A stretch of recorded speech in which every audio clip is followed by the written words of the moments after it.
Well, good afternoon, everybody. We're here with another episode, probably one of the most sought after topics, wireless workbench. Yes, you heard it, wireless workbench.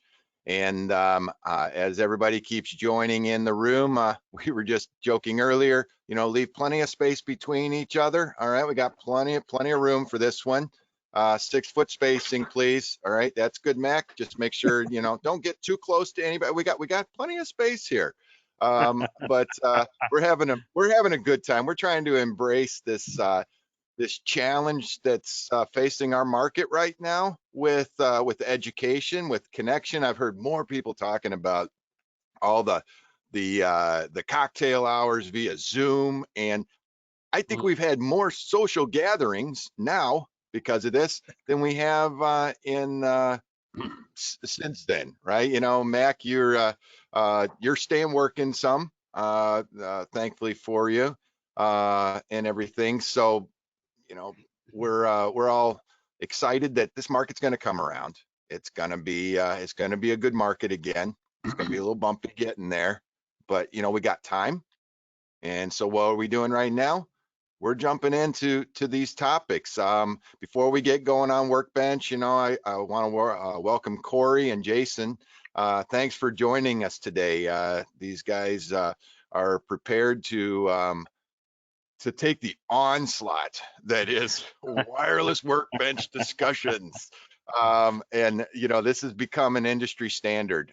Every manufacturer has stepped up and said, okay, we need to have interfaces to our hardware. That was kind of the first evolution. I remember back in the days of way back machines with the Amiga computers and the old Vega wireless, and we would and Sennheiser and all these brands. From day one, we all said, look, we need control. We need to be able to talk to our receivers. At the time, there wasn't a whole lot we could do with that, but it looked really awesome and it looked cool. So that was number one rule. Audio can't be good unless it looks good. And now, fast forward to today, we have software that's doing so much for us, gives us the enormous amount of control, the calculations that we can do now. But before we jump into the topic, Mac, Pete, talk to us about our Q&A and kind of how we're going to gather all these. And I'm going to click off here, and then when you're ready, you can just throw to these guys. Well, I'll let Mac talk about the Q&A. I just wanted to remind everybody about Workbench does do socially acceptable distancing as long as you put in 150 megahertz. That's how one wavelength between people is supposed to be. Go ahead, Mac. The Q&A, there'll be a pull-down menu in the GoToWebinar control panel that says questions. That's where you will type in your questions. We will see them. The attendees will not see other people's questions. It only displays your question, but we are reading those and then distributing them among us in a large type format so we can, all us old guys can read them. And we will be asking those questions. Any questions we don't get to might be answered later. And if the list of questions will be posted with the video on the website when it posts. All of our sessions are recorded and they are available on the website for you to see later, and you know, in a way that you can track the timeline. So there will also be a question list should be available that says where the questions were answered if you need to get to a specific thing, so that you can follow the timeline and jump right to that. So the recordings will be available. Hopefully, I believe the questions will be available. We may interrupt at some point if there's questions that need to be interjected immediately. We may wait until there's a break in the presentation to take questions for a while. We'll definitely try to get to all of your questions. And I think at that point, Corey and Jason, it's over to you. I will say ta-ta. Thanks, Mac.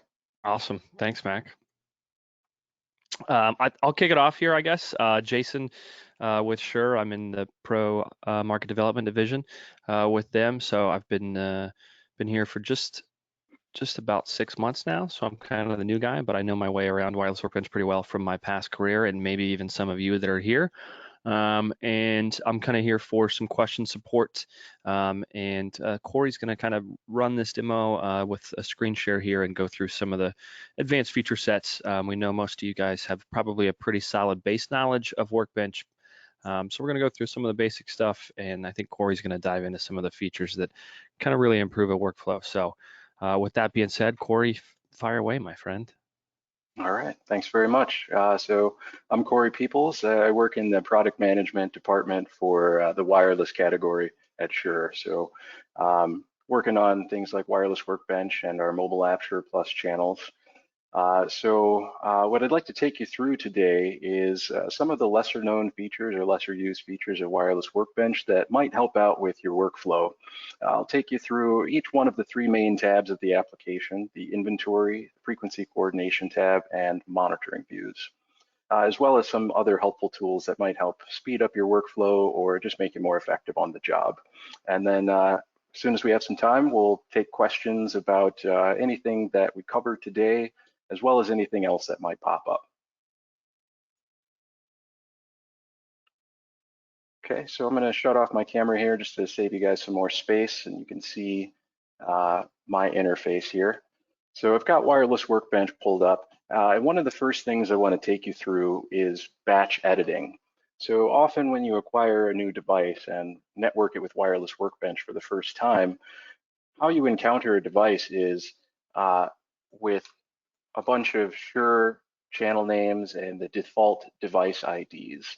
And it can be kind of a pain if you have a particular pattern for how you like to name your devices or name your channels. If you want to just go through and double click on given channel names or device IDs, you can do that. And sometimes that's necessary because you only have a small change to make. But when you have more sweeping changes, things that affect multiple devices, so for example, I've got a bit of a hodgepodge rack here, some Axient Digital, some Axient Analog, ULXD, PSM 1000, all of these devices that support channels. I just want to give them some standard names that I'll be able to remember. And so I can click on them, and then in the right sidebar, this item properties sidebar, I can find the channel properties that I want to change. So the first thing I want to do is set my channel name to have a prefix of RF. So these are my RF channels. And I want to enumerate them because they're basically just going to be mic 1, 2, 3, 4, and so on. And so using the auto enumerate feature, you can click this checkbox here and type in a number. If you find yourself going above 10 channels or 10 devices, I'd recommend doing a 0 padding on this as well, because basically the auto enumerate function is going to take this number here and go up all the way to 9, and then it's going to try and start over. But if it sees that you didn't try to 0 pad anything, it'll just stop at 9 and won't name the other devices. So we give you this much like if you're familiar on Apple trying to rename files in directory. You have the option to put 0 padding in there. So when I hit apply, all it's going to do is change all of those from RF01 all the way up through RF08. And I left out my PSM here because I'll come back to that later. The same thing is true for just about any of the other properties that are in the sidebar. But one thing to note is that every device here has its own profiles and it has its own capabilities. And since there are certain parameters that exist on, say, an Axient digital receiver that don't exist on ULXD, what you'll notice is that each one of them has their own set of buckets here, their own drawers. As I click through them, you see that they change per device type. So when I grab multiple devices, I'm left with what we call the universal sidebar, because these are the things that are common to all of those devices. All of them have device IDs, all of them have channel names. They can all support tags and colors and zones and inclusion groups. But if I just wanted to focus on a given product type, I can still select all of my Axient digitals alone, and that changes how this looks on the right sidebar. And so this leads us into how you might set up presets for your devices. If you're not familiar with that, it exists right above all of the sidebar properties as this area here. If you've never made them, they're blank. There is no option up here, but I've made a few dummy presets for myself that I wanted to see. And when I click on them, what you'll see is not only the name of the preset, but the number of parameters that gets changed with that preset. And as you work your way down from there, you can see a bunch of asterisks that exist next to the properties. That lets you know that something has changed in this area from your preset. And so as I click through these, you'll see that those update as well. So there are a couple ways to create a preset. One of the quickest and easiest ways is if I've got a device already and I like its settings, I can go to the settings gear up here and press save presets. That's going to take immediately all of the presets that are supported in the sidebar for this given device and this device type. So for my Axient Digital, and I can give it a name, and I'll just call it Corey's Cool Preset for AD4. So with this, you'll notice that, again, I took all of my presets, so all 21 that are supported in the sidebar. And if I were to click back on this, you'll see all of these parameters actually change when I go to Corey's Cool Preset. So the first way is really just to be a snapshot of the device, clicking Save Preset. Alternatively, you can go to configure presets and then have a little bit more flexibility here. So in addition to searching for something, like if I wanted to find my IAM preset, I can add and remove presets down here. So what I want to do right now is add, say, a PSM preset. And I don't know what I'm going to do with this preset, so I'll just call it I don't know. But in the right sidebar, you have checkboxes next to each of the parameters.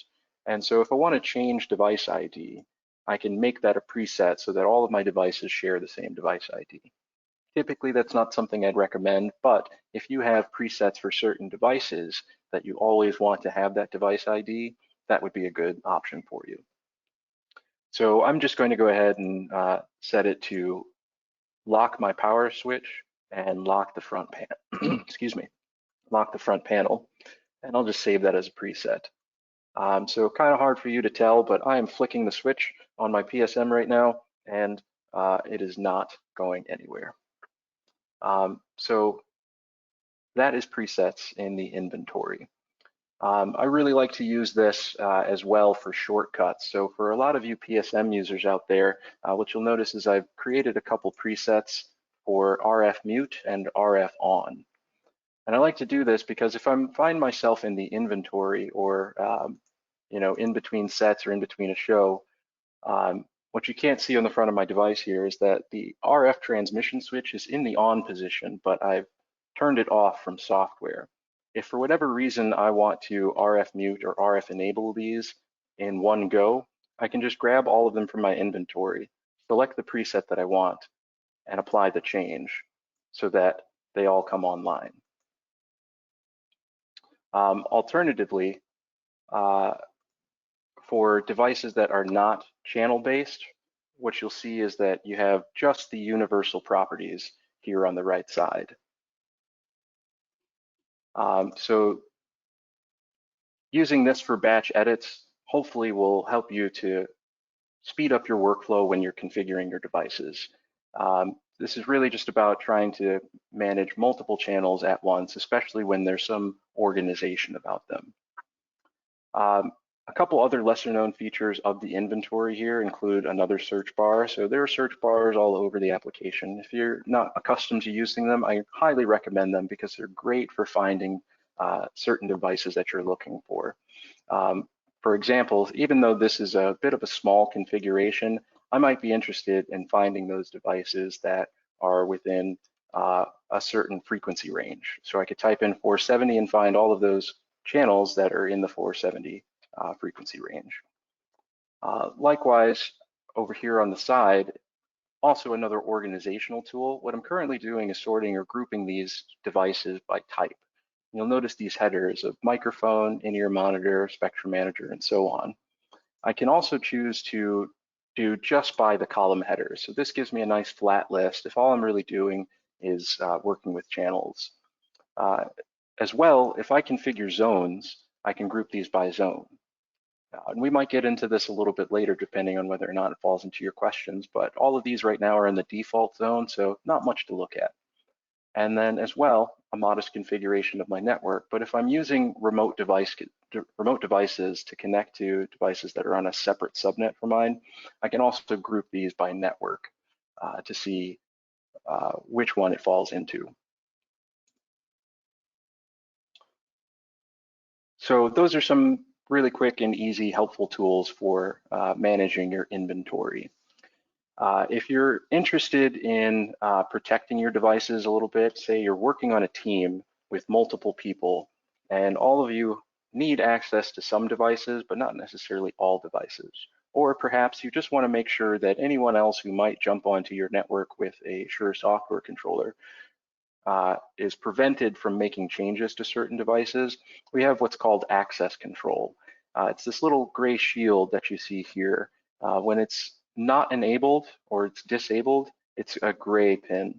You'll also find this in the sidebar if I go to my locks section. This gives you just a little bit more detail about what's happening, and especially if you wanted to set these for multiple devices. So often what I'll do is I'll set a pin for multiple devices that allows me to say, I want to enable access control. So anyone else who's using software and connected to my devices has to know this pin. Otherwise, they can't do anything with it. So I'll set my pin to 1, 2, 3, 4. And I'm also going to show it because I'm notorious for setting bad passwords and then forgetting them later. So you all saw that I put in 1, 2, 3, 4. But what I want to do is I want to leave it in its unlocked state, meaning that even though the devices have a pin on them and they're locked down from other people using it, I've left my instance of Wireless Workbench unlocked. So when I click the apply button, all of these now get a pin that's 1, 2, 3, 4, and you'll see this lock icon changes to a green one with an open padlock. This basically means for my instance of Wireless Workbench, or anyone who's got the pin can unlock this device and can make changes to it. And I could show this by as well setting the channel name to something else. I'll just call it Corey. But alternatively, if I were to lock this and change to a yellow shield with a closed padlock, even for me, this is locked. And you'll notice on the right sidebar, it's also prompting me for my pin again. So I can go put that back in and unlock it and restore my functionality. This is a great way to make sure that you're keeping your devices exactly as you wanted them configured, and that accidental or malicious changes don't readily happen to these devices. If you find yourself having forgotten your own PIN, do not fret. You can go to the front panel of the device into the respective utilities menus and find access control and just set it to disabled. That'll wipe out the PIN and you can again access your device. So this isn't meant to be, super high security for your devices. It's really just some sort of peace of mind to protect your devices from being changed accidentally. Moving on to the frequency coordination tab, there are a couple things I'd like to say about this area, because it seems to be a difference from how some folks are used to coordinating frequencies in Wireless Workbench. In the past, the inventory and frequency coordination tabs were intimately connected, which is to say that if I started coordinating or calculating frequencies for my devices, they're immediately changing in the inventory. And for some people, this might be a preferred workflow, but we heard enough feedback from our customers that said that this could be quite catastrophic to a show that's in operation. If you're just trying to calculate that extra frequency that someone showed up with, another device that came online, it was quite destructive because you'd try to calculate that new frequency and you're immediately changing that device as well. So we basically drew a line between these and said that there's no connection to them except through explicit user interaction. So that's the reason why you have to go to the Select Frequencies from Inventory button. And this gives you the option of choosing where to bring these in from. So I've got a bunch of frequencies in the inventory. If I had a spectrum manager online, that could be my coordinated frequency list, or my CFL. Additionally, Wireless Workbench also keeps a frequency list if you decide to deploy your frequencies there, but it's not managed or monitored in the same way that a spectrum manager would manage those frequencies. And then lastly, I have the option to manually select the frequencies to bring those in. So this is a relatively simple configuration. I'm just going to bring them in. And I'm also going to let a scan run in the background. For those of you not quite familiar with how scan configuration works, I'll pause here for just a moment, but you have a bunch of options here for what you can change about a device to configure a scan. And so you're presented with the device itself, just so you identify what you're working with. And you have your spectrum managers grouped in one area, as well as your wireless microphones in another. It also gives you a status of whether or not that thing can be used for scanning at that time. Tells you the frequency band as well. The RVW and step size are configurable. It's just a simple double click. I've got a scan going right now, so I can't double click that. But then I've also got these band presets. So for certain devices, like a spectrum manager, which is wideband, I could decide to choose a subset of bands supported by that device to just scan only that region. Some people find this particularly helpful if you've got a troublesome part of the spectrum. Say you found yourself stuck in this area here, you could just configure the device to only scan in a given frequency range. So once that scan is done, it's presented in the plot here, and you can adjust your plot properties in the upper right corner, but it leaves the scan here. As early as the 6.13.0 version of Wireless Workbench, this scan essentially gets saved inside of your show file, but you can't retrieve it as a separate scan file unless you save it explicitly. So what I'm going to do here is I'm going to save this show file, and again, I'll just call this Corey's Cool Show. But if I want to save this as a separate scan file that I can transfer to somebody else or use for a separate project, I need to right-click on it and explicitly choose Save. Alternatively, if I want to overwrite this, I can just hit the play button again and it'll start scanning again. But I want to keep this one, so I'll leave it here. I've also heard questions about the hardware imports as well. So this gives you the option of bringing from a network device. I want to bring from a spectrum manager, for example, or from a PSM transmitter. You might be wondering, well, how do I get a scan into my PSM 1000? You can actually use your PSM 1000 receiver to take a full spectrum scan. So by going into the radio menu, you can choose to go down to full scan and then choose run scan. It'll take about 30 seconds, but it displays on your receiver a full bandwidth scan that device is capable of. Then when you go to your transmitter and choose sync and sync spectrum, it'll put it onto the device. And that's what you can use to retrieve from this transmitter. I actually don't know the last time I put a scan in here, so I'm just pressing this and I have no idea what's going to show up. But hey, there we go. I'll change the color here so it's a little bit easier for us to see. But that's the scan I pulled from my PSM receiver some time ago. So a handy tool, especially if you need to sort of visualize your spectrum in a place where you can't seem to get your microphone antennas, or you really want to know what the receiver is seeing. This is a great option, taking your PSM transmitter into that physical space, performing a full bandwidth scan, and then putting it back into the transmitter so it can be uploaded into Wireless Workbench. So I showed the explicit action of bringing in the frequencies into this space.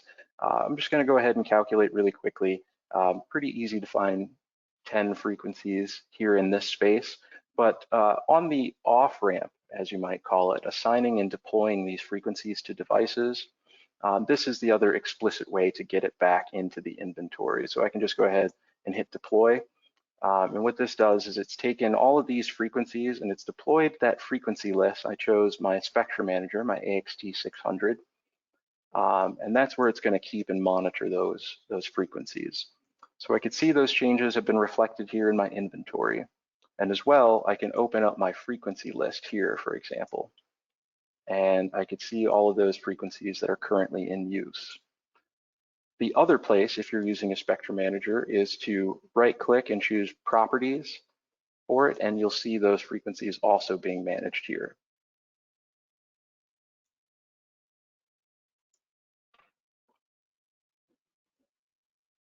So the next thing I'd like to show is the difference between inclusions and exclusions. Exclusions are relatively straightforward for most people. For the longest time, if you've been using Wireless Workbench, you're familiar with this red line. This is our exclusion threshold. Basically says any scan data that exceeds this threshold, treat it as an exclusion. And you'll see the plot updates, and it basically paints those areas and says, I'm not going to put frequencies there when you try and calculate. But there's also this orange threshold that you may or may not have paid attention to in the last couple of releases. We call this our scan peak threshold. You can also see that in the right sidebar here. This has always been part of Wireless Workbench. It just hasn't been presented to the user until I believe it was some version of 6.12. What this in effect is doing is saying if there is any scan data that exceeds this threshold, treat it like some sort of transmitter, and then you can classify what that transmitter is. So what you'll notice here, if I drag this down just a little bit further to give us more to play with, you'll see all of these markers show up with diamonds or rhombuses on top of them. I can also go a little bit higher and try and avoid some of those. But when I pull this down, this has a very, very large impact on my, my coordination. So what this is telling me when I hover over it and look at the tooltip, it's telling me what is the equipment profile that I've given to this device. For those of you who are not terribly familiar with equipment profiles, think of it like the personal space that a frequency wants or that a device type wants. And all different types of wireless microphone systems, wireless audio systems have different profiles. But what I can do is I can right click on this and I can change the profile. These generic placeholders here are generic for a reason, but I figure it'd be a good idea to try and break them down because they can be somewhat confusing. With generic device, we're saying that I'm giving it a profile. It needs personal space, and that's space from other channels, other frequencies, and other intermods that might be out there. The second set here, just between the two dashes, the IMD means that this generic device can produce IMDs. And then lastly, it's wideband, meaning basically it's a wideband device. It's not on fixed frequencies. When we look at the no IMD, that's basically saying it's a generic device of a similar equipment profile. It just doesn't generate IMDs. And the case in which you might want to use this is if you have, say, something operating in a high density mode where it's using a lower output power, but doesn't quite produce IMDs the same way that other devices do. And then generic exclusion is different from generic device in the sense that it is only a single frequency with no spacing parameters that it has to abide by. It's just those, just that single frequency. But you can also choose a custom profile. So when I choose a profile here, I'm not sure what these are. A lot of these look like TV stations or other things that might be running in my house right now. But I could choose something, and I'll just choose something at random, call it like a UHFR in the G1 band. And what that does is now when I hover over it, it treats it that way. So when I go to calculate frequencies, it's assuming that this signal that has breached this threshold is now going to be treated like another UHFR device that is not in my inventory.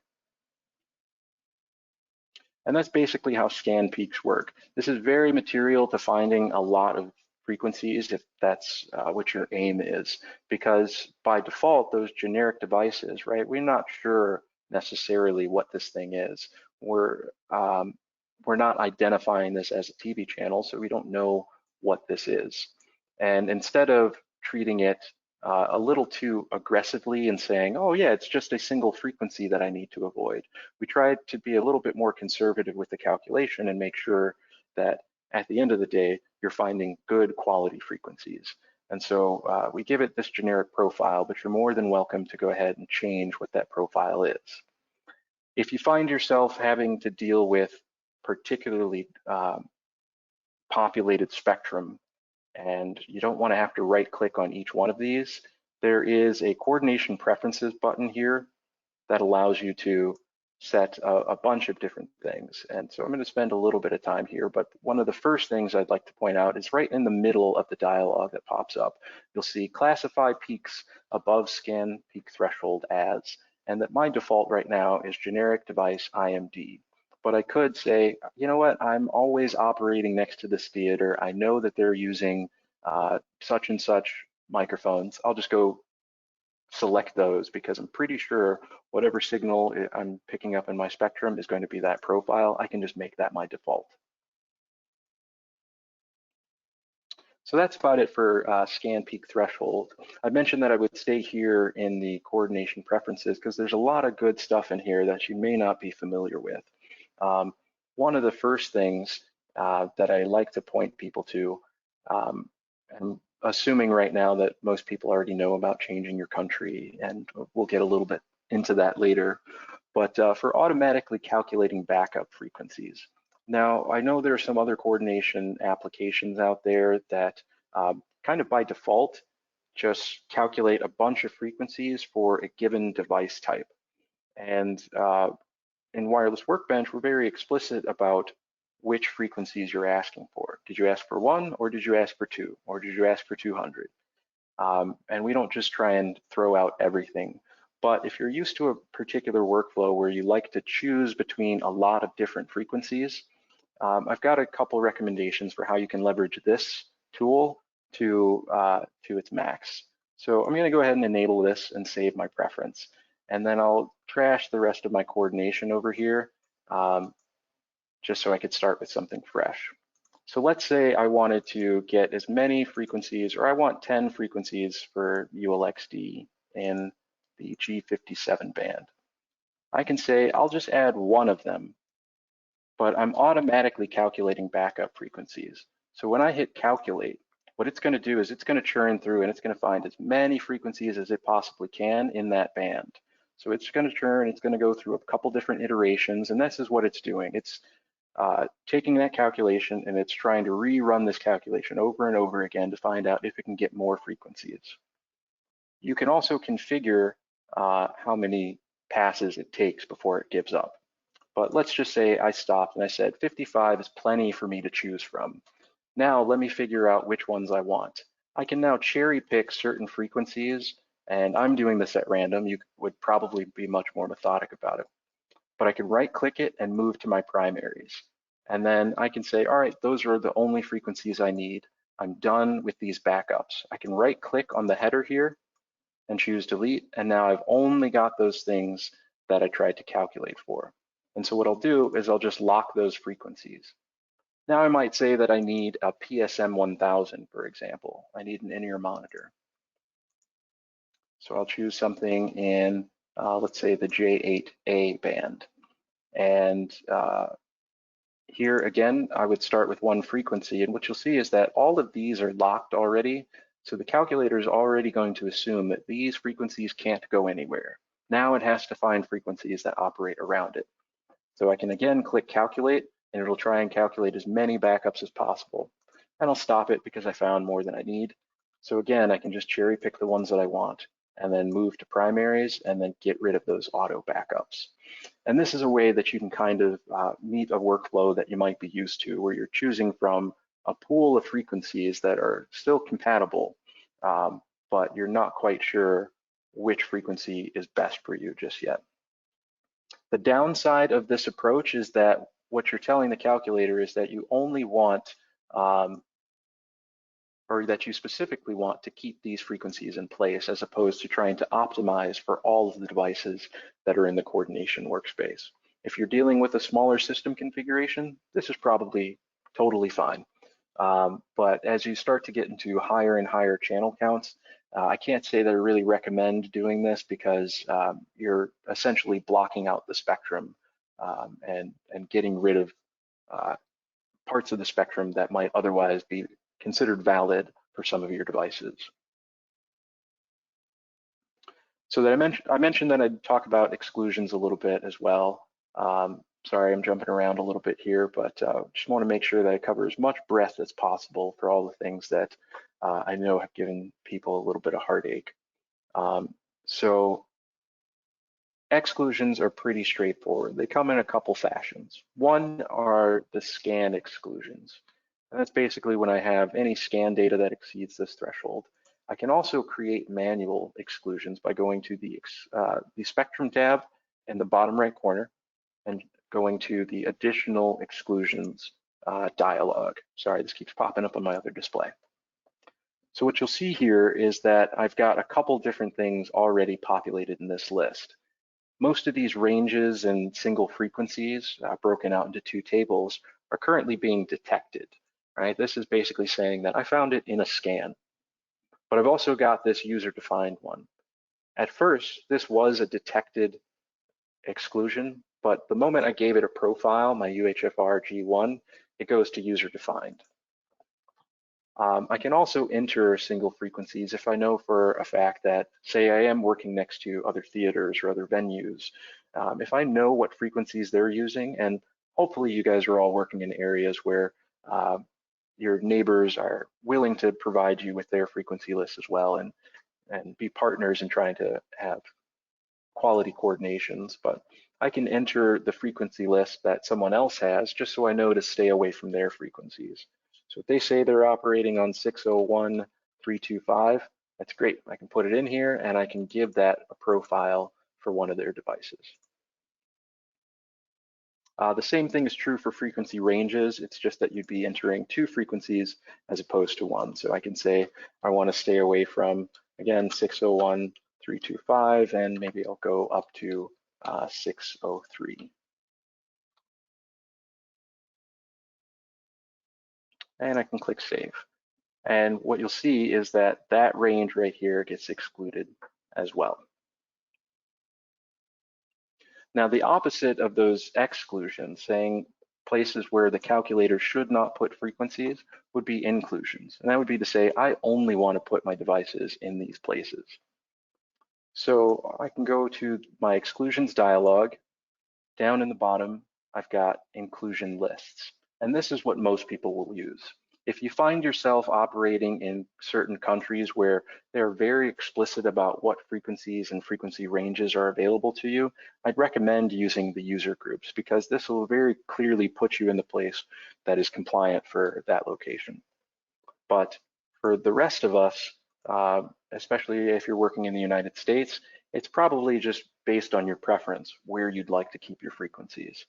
So I can go into my manage dialog, create a new list, and if you find yourself to be a touring engineer, one way that I've liked to segment these is by location. So my list would be for Chicago, but my group might be where I want to put my mics and where I'd like to put my IEMs. And this might vary by city by city or venue by venue, and that's what the lists are there for. So if I had a second list just called list one, you'll see that all these groups go away. So I'm working in Chicago, I want to put my mics in one part of the spectrum, I want to put my IEMs in another. For mics, maybe I want to put them in, let's say, 487 to 510. And maybe I want a little 5 megahertz buffer between the two. So when I go to my IEMs, I might say, I'll put that in 515, and I'll take that up to the end of PSM's range in the G10 to 542. At least I think that's right, if I remember my bands correctly.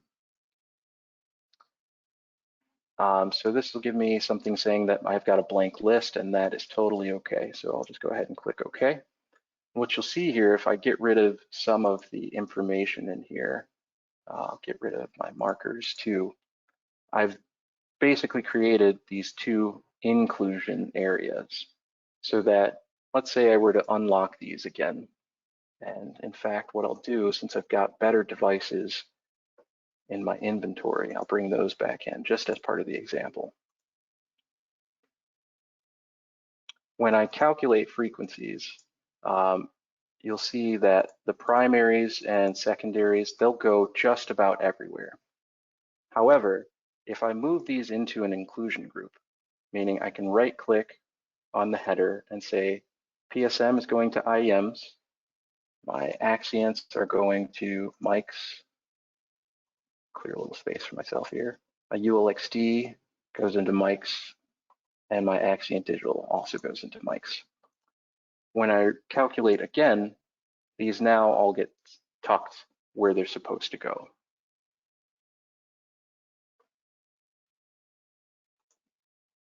And so that's how inclusions works. If you really just want to make sure that you're keeping your frequencies in certain areas as opposed to venturing outward elsewhere. Oh, looks like I've got some UHFR left over in there.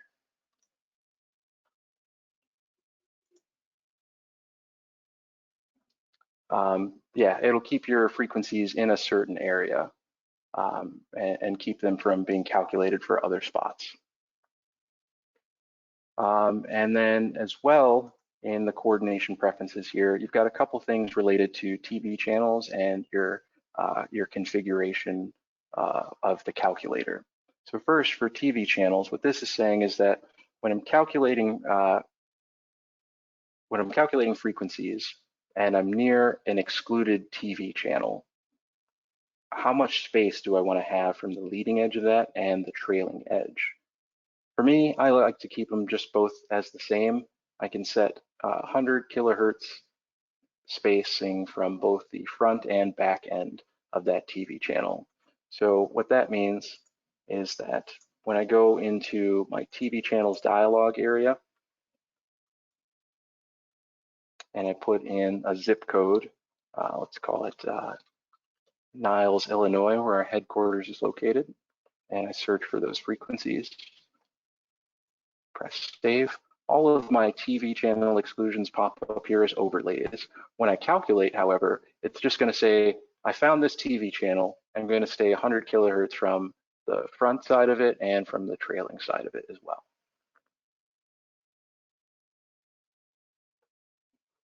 So this is particularly helpful if you're wary of being near television transmitters, if you find yourself being particularly close to them or being affected by them. It's just making sure you've got a little bit of extra space there. And then for the advanced configuration here for number of passes and number of fruitless experiments. The passes is basically what you saw going on when I was calculating or automatically calculating backup frequencies, which I'll shut off at this point. But this is saying how many passes should I perform in the calculation. The number of fruitless experiments is saying how many times do I have to fail to find a new or a better calculation before I end up giving up. And some people like to put this a little bit lower, and they might say, yeah, only go through this 1,000 times. You know, take 10,000 passes, but if you go through 1,000 calculations and don't find a better one than the previous one, just go ahead and give up. A couple other things to pay attention to in the coordination workspace is the coordination order. It might seem like devices are being added here sort of ad hoc, right? I've got PSM and Axient Digital and ULXD and Axient Analog. It's clearly not in alphabetical order, but what is it? Well, we have a coordination order, and so that's what this button here is indicating. It's indicating that I've got my default coordination order set up. But if for whatever reason I wanted to find frequencies for, say, my Axient after I find my PSMs, I could take this and drag it to the bottom of the list. And what you'll see on this button is that it gets reverted to a gray circle with a little line through it. And it's basically saying you've changed from the default, but I can just as well click that and restore it to my normal coordination order. So all of these headers here are kind of flexible. You can move these around and coordinate. It's basically saying I'll find those things that are that have the largest equipment profiles or are less agile before I find the things that are more agile. You can also set up the default coordination order if you find yourself particularly wanting to coordinate something, one device type before another device type. So again, if you go into the coordination preferences, you'll find this coordination order tab, and this is the order that we're using. You would simply select a device profile and either move it up or move it down. And you know, I've definitely changed this around just for my own experimentation to give it a shot. And if you need to, you can always refer to the default by putting default all.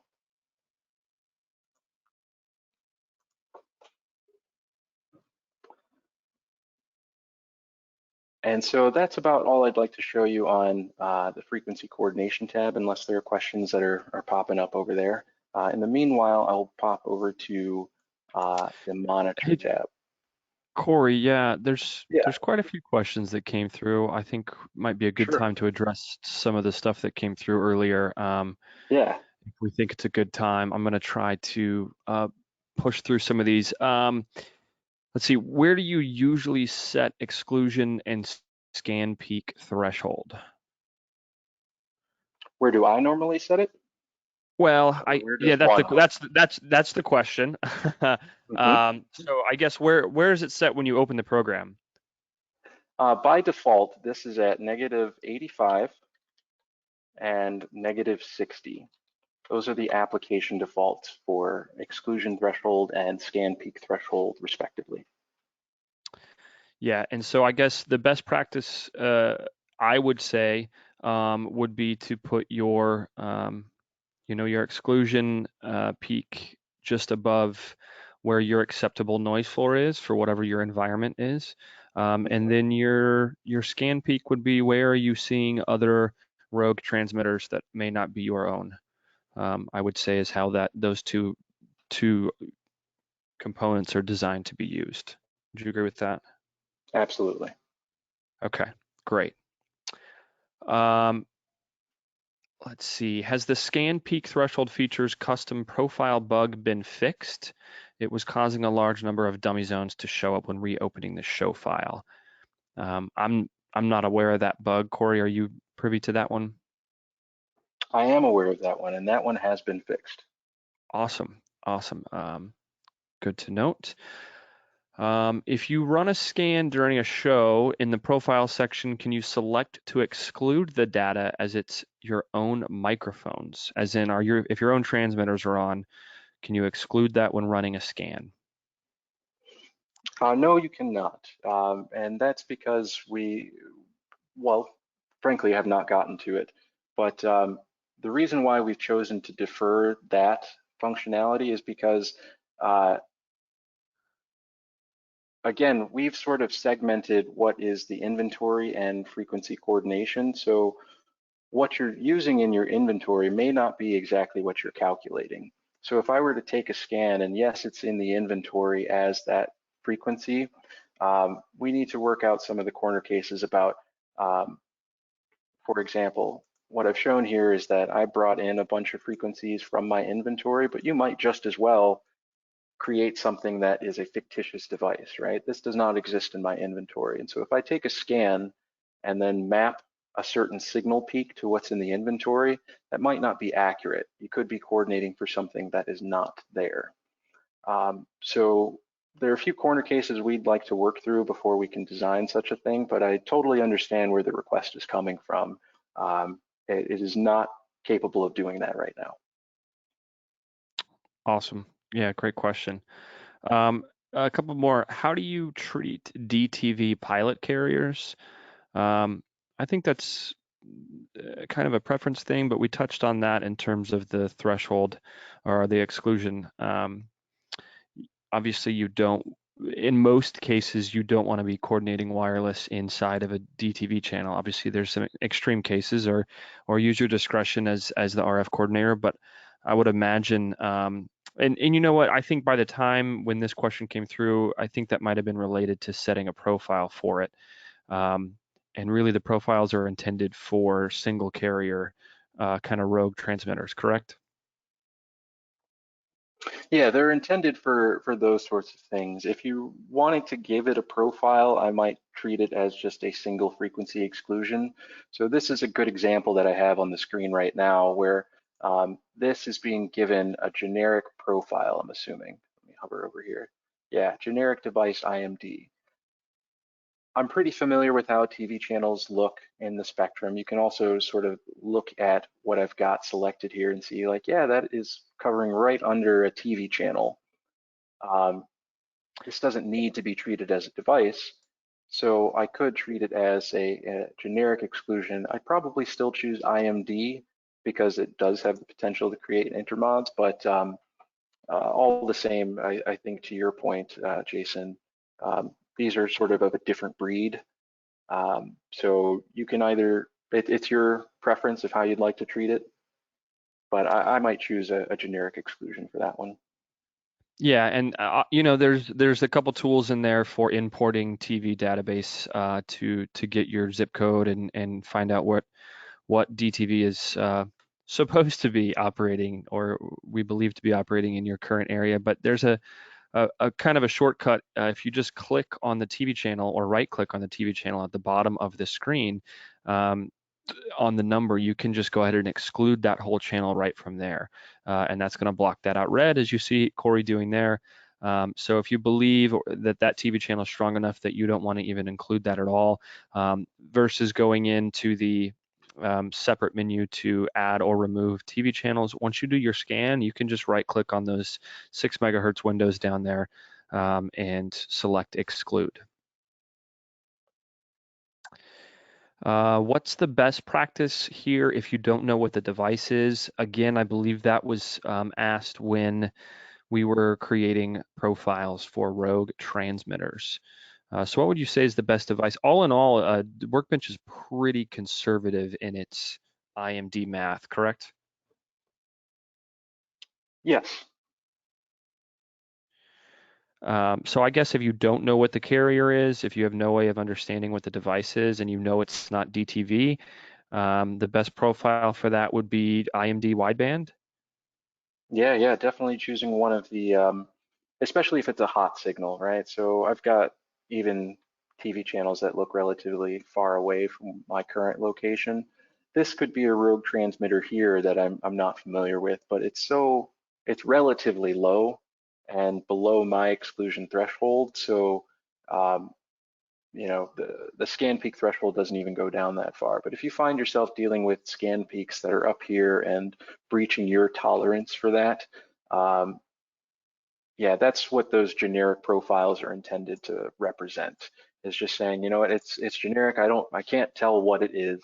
But if you have the time and you have the capacity to do so, you can absolutely just like do your coordination with it treated as a generic exclusion without IMDs or a generic device without IMDs.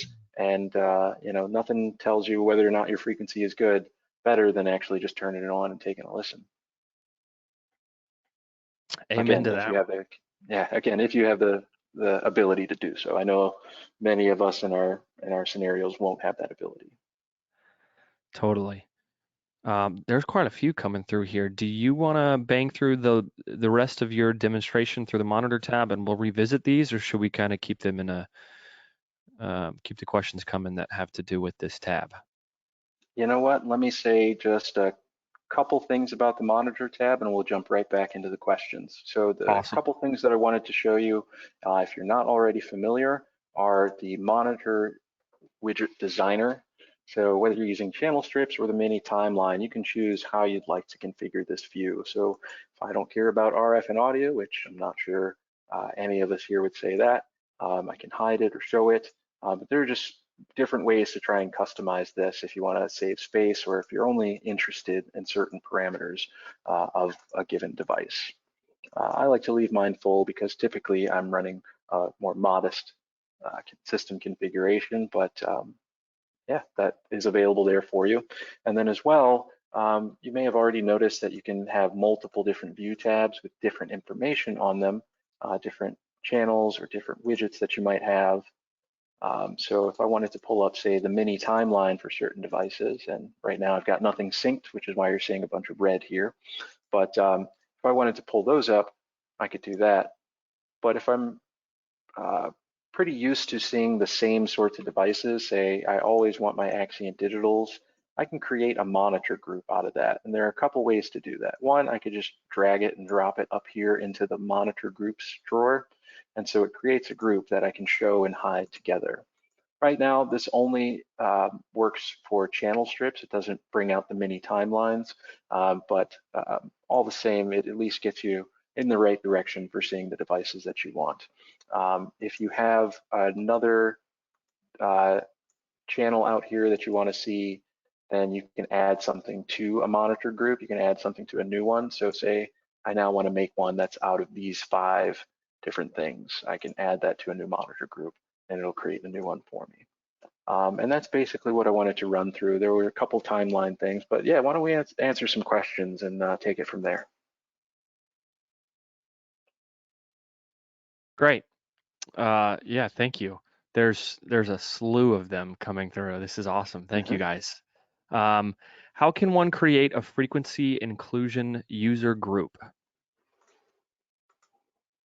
So those are 2 separate things. One is a user group and one is an inclusion. So I think I kind of already went over how to make the inclusion group, but you can also make a custom user group in the same sort of way.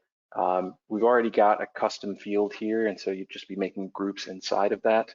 But same sort of mechanics. I can say what the group might be. And so it's different per country here. Some of them are doing it by TV channels or authorized ranges and things like that. You know, a user group is basically an inclusion group, except we separate them because, you know, one, we want it to be very country specific, and the other, we want it to be a little bit more customizable for end users who are just making their own. Awesome. That was actually the next question, is what's the difference between inclusion groups and inclusion lists? So you hammered that home. All right. Let's see. Do you know when KeyBridge will be caught up with the database updates post repack? It's a great question, and I unfortunately cannot speak for what KeyBridge's development plans are. They've been a partner of ours for a while, but you know, their development path is their own development path. What I can say is that if you're looking for improvements to how Wireless Workbench does it, you should stay tuned, because this month there will be an update to Wireless Workbench that probably addresses some of what you're getting at. That was quite the cookie right there for those playing along at home.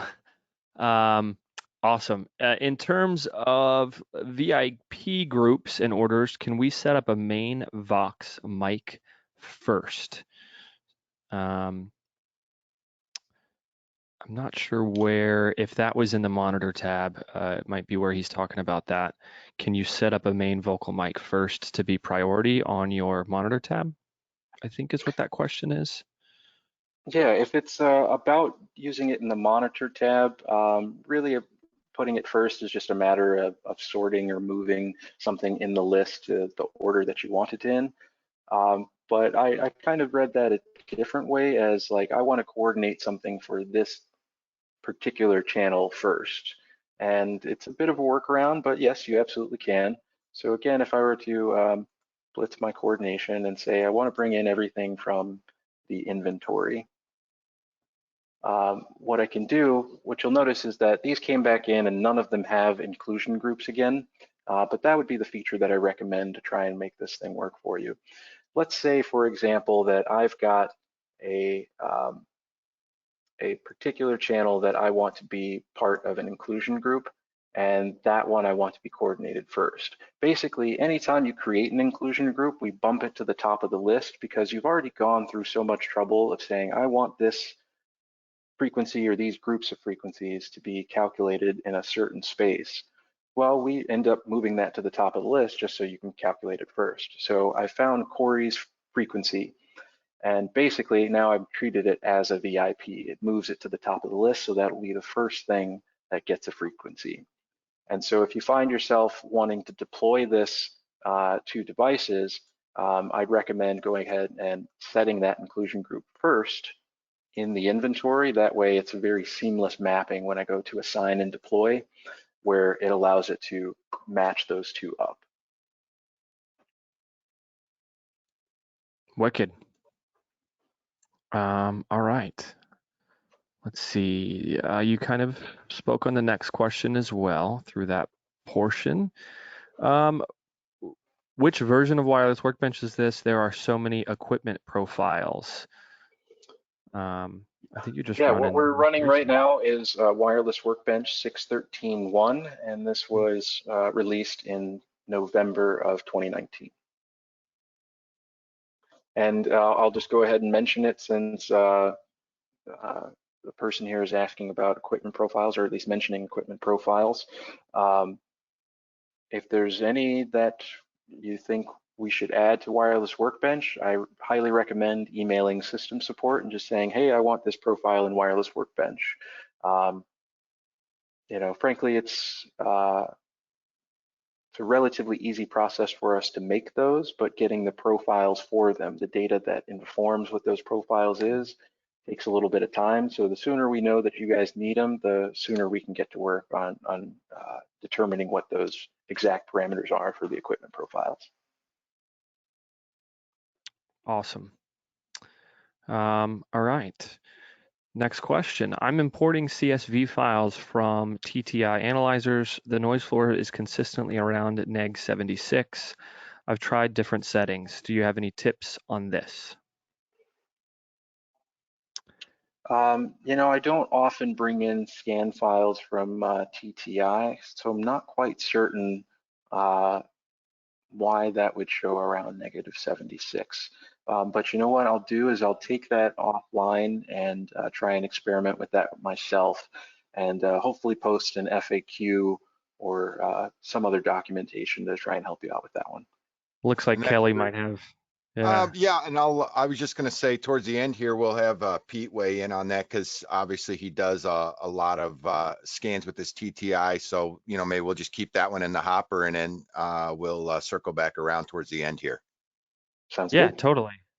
I was just kind of going down this list of questions here. Let's see. Can Corey do a quick demo? I've got 10 channels running in a live show. One is experiencing dropouts.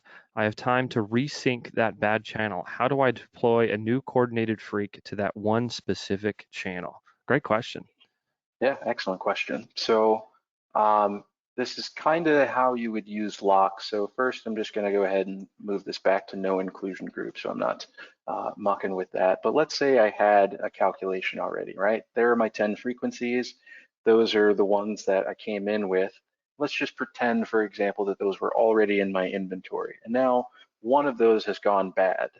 I can lock everything that's in this space and find that one bad channel and just recalculate it.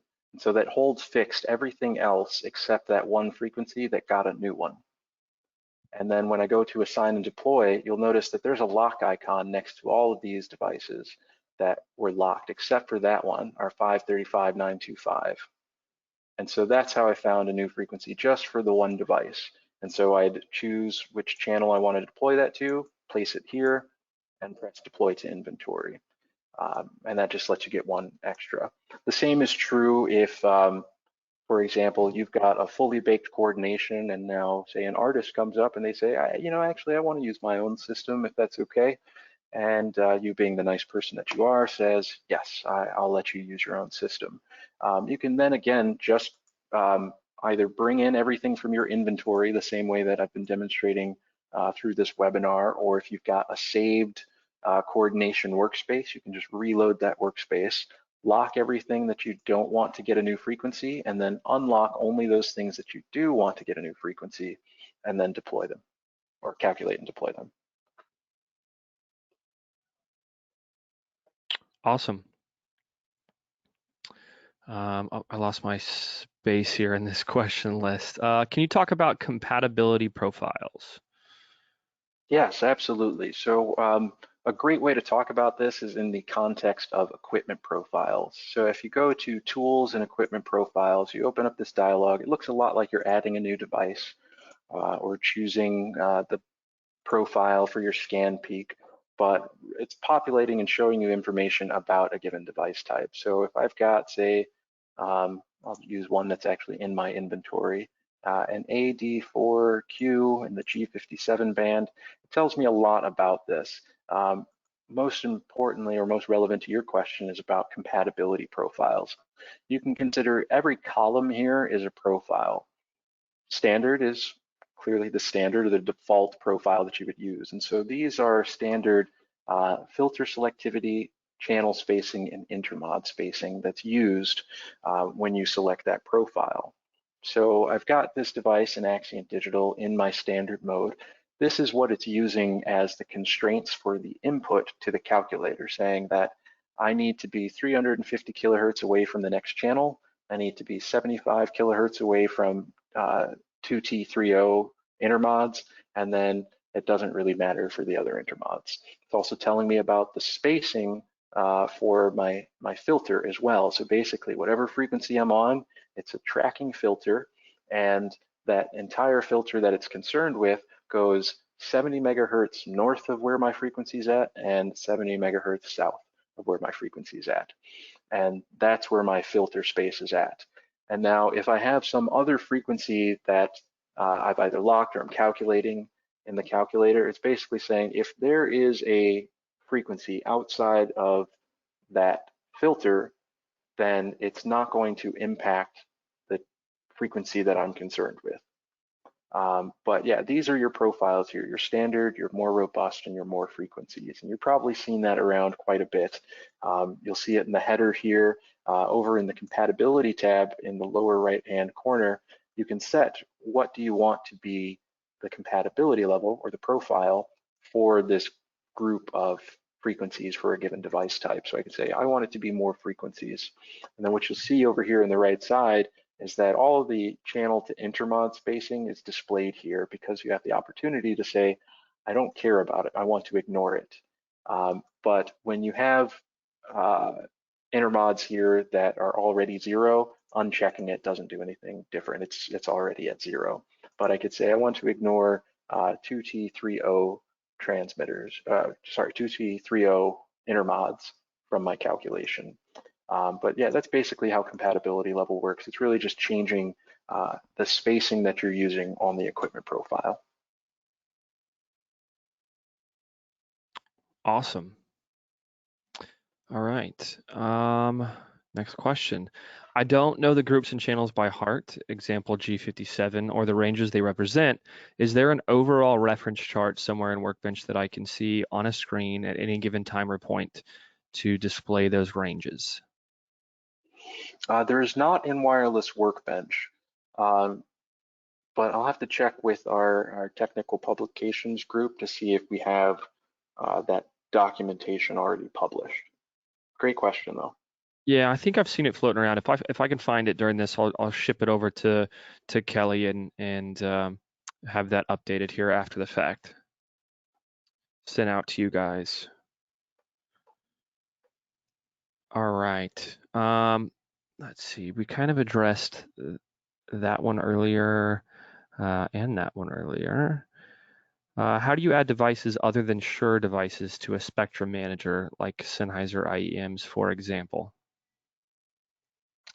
So it would be treated as a non-managed device. Basically, I'll take a given frequency that I found. Sorry, I'm sort of choosing this at random. But let's just say I got a frequency that I found for this device.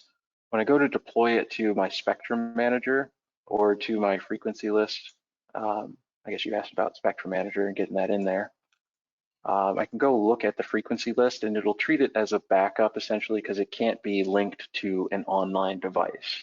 But it does keep the type here and the band. So it says for this frequency that I found at this band, at this type, this is what its rank and its RSSI is, and it's being monitored for Wireless Workbench by my AXT600. So if it's a device that's not managed online, meaning it's not QLXD, ULXD, UHFR, PSM, Axient Digital. It'll basically be treated as an offline frequency and put into the backups. There we go. Wicked. Cool. Thanks, Corey. Man, heavy hitting questions today. I love it. Let's see. How can I load a CSV file of house frequencies I need to avoid? And can these frequencies show up as the white triangles or diamonds at the top of your frequency coordination screen? Okay, that's a two-parter. So the first part is, if I recall, how do I upload frequencies into Wireless Workbench? Totally. Specified as CSV, but Yep. yeah. So CSV is a great way to work. If you want to, then you can basically use import frequencies, this button here, find the CSV file that you want.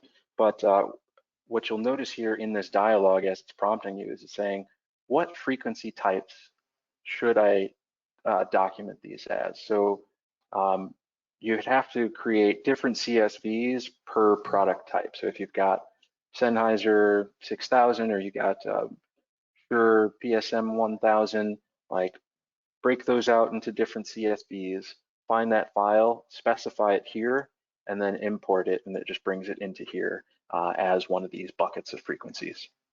And then there was a second part to that question. Yeah, it was, can they show up as little as the white triangles or the white diamonds, basically in your frequency coordination scan there on the graph. Yeah. Yeah, so they wouldn't show up as that. They would show up as frequency markers because they would be put into this coordination workspace. So they'd be treated like every other frequency that you are trying to calculate for. But what that means is when you specify it by bringing it in, you're giving it that profile. So if you're assuming that these are like a frequency, a list of frequencies that someone else has that you're just trying to coordinate around, then all I'd recommend doing is just locking those in your coordination workspace and just saying, all right, well, those are things that I know of that I need to stay away from, but they are automatically have that equipment profile. Alternatively, and perhaps a few more clicks than trying to import files, would be to go to the additional exclusions tab and then manually enter the frequencies here. As well, you can also import from a couple different file formats. Now, this is Pete. Now, if I don't really care what their equipment is, if I just want to avoid it by 300 kilohertz on either side or something like that, how would I do that? If I don't, what if I'm giving a list of 20 different kinds of devices? Yeah, if you're just given a bunch of devices, I'd lump that in my mind as like, all right, these are all generic devices. I'd find whatever is the worst offender and I'd say that's the profile I'm going to use. I'd bring in those frequencies here, importing them through a CSV or a text file and saying, yep, those are all single frequencies that I want to avoid. And you can create your own custom profile if you wanted to, something like what you were saying, Pete. I want to stay, 300 kilohertz away from all of these. Well, configure a profile where channel spacing has to be 300 kilohertz, and then choose that profile, and then each one of them would abide by that. Nice. Cool. Keeping in lines with this coordination topic here, how can you talk about zones and how you would coordinate different rooms using distributed antenna systems? Sure. So we've in 6.13.0, which came out last July, we updated zones a little bit. So by default, we only have a single zone. You need a single space in which you're actually coordinating, but now you can create multiple. So I can create those, and you'll see as I create them in the zone manager, this little sidebar pops out. If for whatever reason you're trying to get to this, it's just a little handle that's over here already. You can just pull it out and it'll be there anyway. But what we're saying is that we're trying to determine the relationships between two different spaces, or the frequencies that are in different spaces. Now, by default, if you've been using zones in Wireless Workbench before, the only thing that we paid attention to in the calculation was the channel spacing. And so this ties back into what we were talking about with equipment profiles. You have your channel spacing and you have your intermod spacing. So by default, we were only considering channel-to-channel interference between different zones. With the update in 6.13, we've given you the flexibility to configure whether or not you also consider intermod spacings for different zones. All the same, you could ignore both of them and just say, you know what, these are entirely different spaces. I'm just trying to keep track of them. So the default is channel spacing only, but you can go ahead and configure per relationship which one is which. And so you can select, say, zone 2, and then we'll highlight everything related to zone 2, and then you can configure the relationships of those different spaces. So I'll leave it at the default for right now and just basically say that all of these are just going to respect channel-to-channel spacing, except, you know, maybe zone 2 and zone 3, I'll say that those are so far apart that they're either so far apart or there's some obstruction that one frequency from one area or intermod from one area is not going to bleed into the other. And so if I've got multiple frequencies, let's just bring something in from the inventory and I'll start shuffling things around. Say I want to move Corey back to no inclusion group, and I'll take all of my Axient digital and I'll put it in zone 1. I'll take my PSM and put it in zone 2. And then I'll take these other folks and I'll put them in zone 3. This is basically saying that, and this is a relatively easy calculation, so I'll show you where the flexibility comes in. But if you're operating with multiple frequencies, this was very easy for me to find because I only have 10 total. But you might find yourself in such dire straits that like you need to try and reuse frequencies as best you can.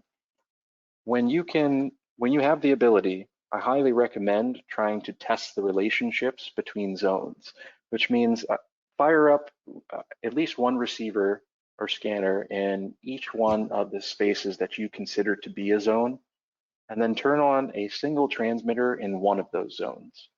And then using a scan function, say in Wireless Workbench, right, you can use the frequency plot. I can select a single receiver in each one of those zones and say start a scan. And what I'll see is a graph that will show me for that one frequency that I turned on, what is the RSSI that's measured in each one of those spaces. If it is less than 70 dBm, you might consider it, if it's greater than 70 dBm, you might as well consider those two spaces to be the same RF zone. So even though they're in different rooms or in different halls, if you're still seeing that signal over negative 70 dBm, I'd probably just call it the same zone. If it's less than 70 dBm but above negative 85, I'd say, all right, well, maybe you only need to pay attention to the channel spacing. Whereas if it's below negative 85, I might say, you know what, that might be so far away or there's enough obstruction and your signal is going to be prominent enough that you can consider them separate zones. And so how that might look is if I said, well, let's just pretend for default that we're just not paying attention to it at all. But for zone 1, if we've got a signal greater than negative 70 dBm coming from zone 2, consider it basically the same zone. Take channel spacing and intermod spacing, or you can just flatten it and move all of those frequencies over to the same zone. That's your choice. But you might find for that same space, that zone 2, with respect to zone 3, that these actually have no bearing on one another, in which case, if it's like negative 86 dBm, then you know what, they're entirely separate spaces. And then for zone 3 with zone 1, maybe that signal is somewhere between negative 85 dBm and negative 70 dBm. So you'd say, I want to respect the channel-to-channel spacing, but not the intermod spacing. Does that kind of get to the question, you think, Jason? Yeah, I do. That was awesome. That was great. Absolutely. Yeah, I think, obviously when you're putting a DAS out, understanding the propagation between the zones is one of the most important factors here. So, obviously you touched on that, and what signal strength are you seeing between zones is really going to determine what relationships you choose for those zones. So there's got to be a little bit of real world physicality understanding in terms of how far your propagation on the transmission is going. But yeah, as far as all the nuts and bolts of the zone management inside Workbench, that was great. Cool. Let's see. There's a question at the bottom that came through. I'm trying to keep up with stuff that's common. Can you rename zones? That answer is yes. You can rename those zones to whatever you may, wherever you may be operating in, theater, breakout room, whatever it is. There you go. Some other spot, somewhere other than my house, which is not not happening right now. One day. One day is right. Let's see. Should I save the peak hold scan or average for entering scan data on a coordination? Oh, that's a great question. Yeah, so this peak hold here, what does it do? It's basically saying, what is the sum of all the scans that are currently on the plot? And so you do have the option of saying, you know what, I took like 7 different scans and they were all over time, and I'm coordinating for this festival. I frankly don't know what's going to come online, but I've been scanning for the last 3 hours and I had 8 to 12 different scans. Let me just save this as the peak hold, as the worst possible case scenario that I've seen so far. So I could save that and then re-import it as a scan file, which allows me to clean up the plot a little bit, because then I could eliminate these and just view my peak hold. But the peak hold checkbox right now is only presenting itself as the peak of things that are visible. So you would have to save that explicitly in order to treat that as a separate file to clean up your space a little bit. Wicked. That was a good question. I don't think I've been asked that before. That was great. Can you rename view tabs in the monitor section? Absolutely. Yep. So I can change this and say this might be my living room. And Home this office. is my kitchen. There we go. Yeah, absolutely. That's where we're operating RF now. Love it. Is there any chance you can remove the X from the view tabs to not accidentally hit them? We could. We did something else though. We gave you a little dialogue here. So it popped up on the other screen, unfortunately. Sorry, that's the detriment of running 2 screens right now and trying to do a webinar. But as you click on it, it prompts you now and says, like, are you sure you really want to do that? You probably took a lot of time setting this up. So we haven't given you the ability to remove this X, but we are definitely prompting you to make sure, sorry, that it doesn't go away. Yeah, totally. Okay, cool. Here's a couple part question here, and it looks like Pete Erskine might be getting looped into this. Thanks for doing this. I've got a coordination question, maybe a good one for Pete. In the event that standard default settings do not produce a full coordination, is it better to switch to more frequencies, or is it more preferable to start ignoring intermodulation products? Maybe a little talk about which intermod products can be safely ignored. I don't know if Pete is around right now. I can't see. There he is. I'm around. Awesome. Before I stopped worrying about intermod products, I would select more frequencies, because basically the more frequencies just lowers the stringency or the rigorous application. For instance, the settings for a PSM 1000 will take into account triple beats and stuff like that, which make it very hard to find frequencies. And it sort of also depends on what kind of equipment you're trying to find more frequencies for, how important it is. If I were trying to find more frequencies for my band, I don't know if I would fiddle with the in-ear monitor frequencies. I'd want to keep them as nice as possible. But one possibility is I might decide that one of these DTV stations is really weak, like, you know, like this one here in the middle. And when I look at my Axient digital, it's like 15, 20 dB hotter than that into my antenna. And that assumes you did your scan on the same antenna that I have my Axient digital. So I could probably get away with moving a couple of frequencies in there, even though technically I should make sure I have my Part 74 license to do that. Great answer. Yeah, Yeah, that's a I great think that answer. plays into the exclusion threshold as well. There's a couple parameters that will help you get a few extra frequencies and allow some robustness to come through if you're up against a wall from a channel count standpoint.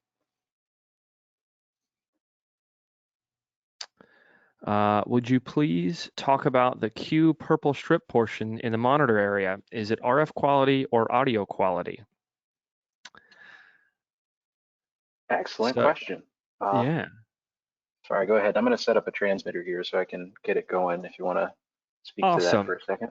Yeah, the Q meter is a basically an algorithm that reads carrier to noise relationship as well as quality of packets in Axient Digital.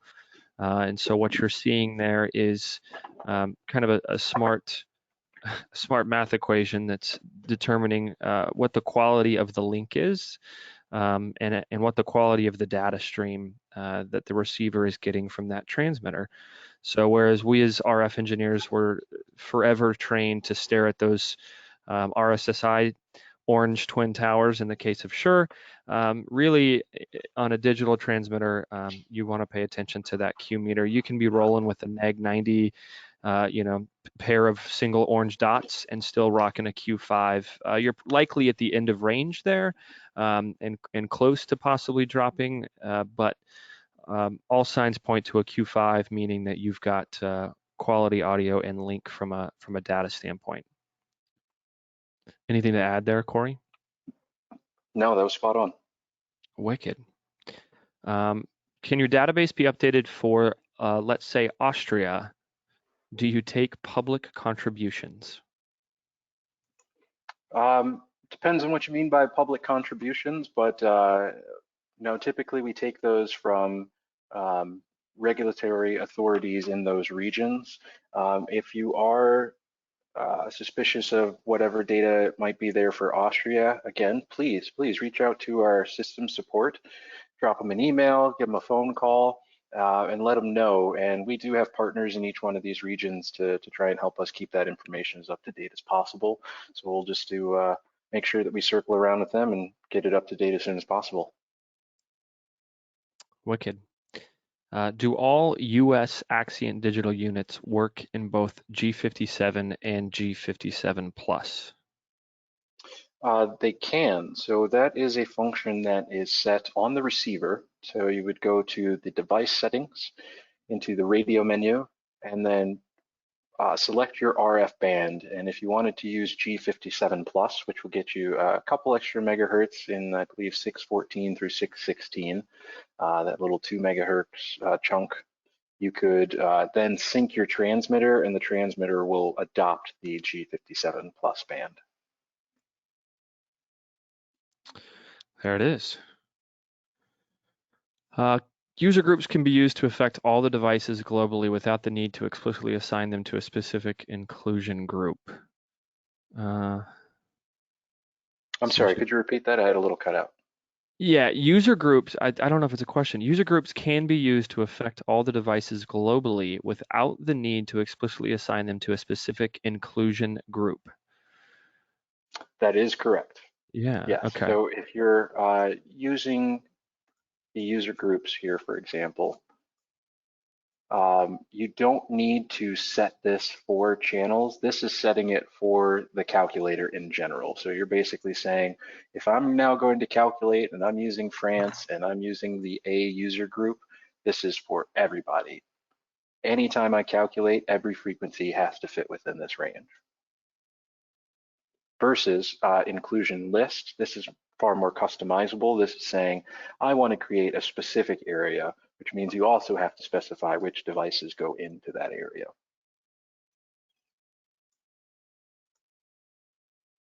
All right. Is there a way to make exclusion groups without typing in the start and end frequencies?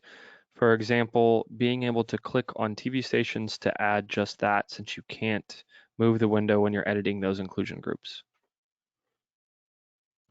That's a great question. No, you cannot, but I do like the idea. I'm writing that down.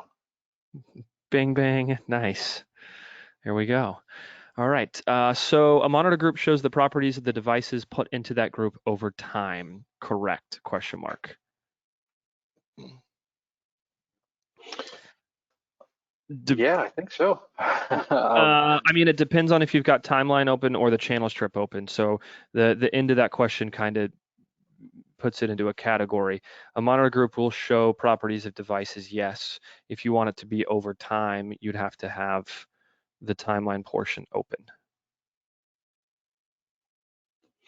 Yeah, so right now monitor groups are only effective for the channel strip. So I'm not sure if that's what's There we go. being That's asked it. for Yep. here. Yeah, so right now we do not support putting mini timelines as part of a monitor group, but that is a great question. Cool. Let's fire back here. I'm being told that Pete is ready with a TTI fired up. There was a question a bit earlier about importing TTI CSV scans and the noise floor of that scan being at what was, I think, a neg 85 was what was said. They were saying Negative actually 76. less than that. Okay. This is a scan at my apartment here, and it's showing minus 110 right there, minus 110. And right now the RBW is at 300 kilohertz. If I change the resolution bandwidth here, RBW set, if I change the resolution bandwidth to a really, really low number, it's going to still basically the same. This is still minus 110, but there's so much more. See the speed of the scan now? The scan is going really slow. So it's not changing the gain at all. If I put my resolution bandwidth back on auto, it'll go up to 1 megahertz. Here's 1 megahertz, and I'm still at 100 minus And what's 100. your ref? What's your reference? Ref is minus Yeah. 40. Now, if I change the ref, I don't get as nice a scans. Here I can sort of see where the DTV stations are. But if I change the ref to a lower number, like, hold on, it's just too many. I hate this screen. You have to push too many buttons here to make it work. Level, ref level, set ref, minus 20. Okay. So now my reference level, i.e. the gain of my analyzer, is all gone. I'm still seeing this at minus 85, but I always say to people, turn your ref level. Now some of the more inexpensive TTIs, this is a 3605 in the 5 series, don't have ref levels that go down to minus 40. Here, if I set the ref levels back to minus 40, now I see the stations. So this is the kind of scan I like to see, where I can actually tell there's a DTV station there. I'm not terribly interested in the reference level, and if I saw these DTV stations and I was still seeing a really high noise floor, I wouldn't believe that the spectrum analyzer is giving me proper information, but I would know that there's a DTV station there.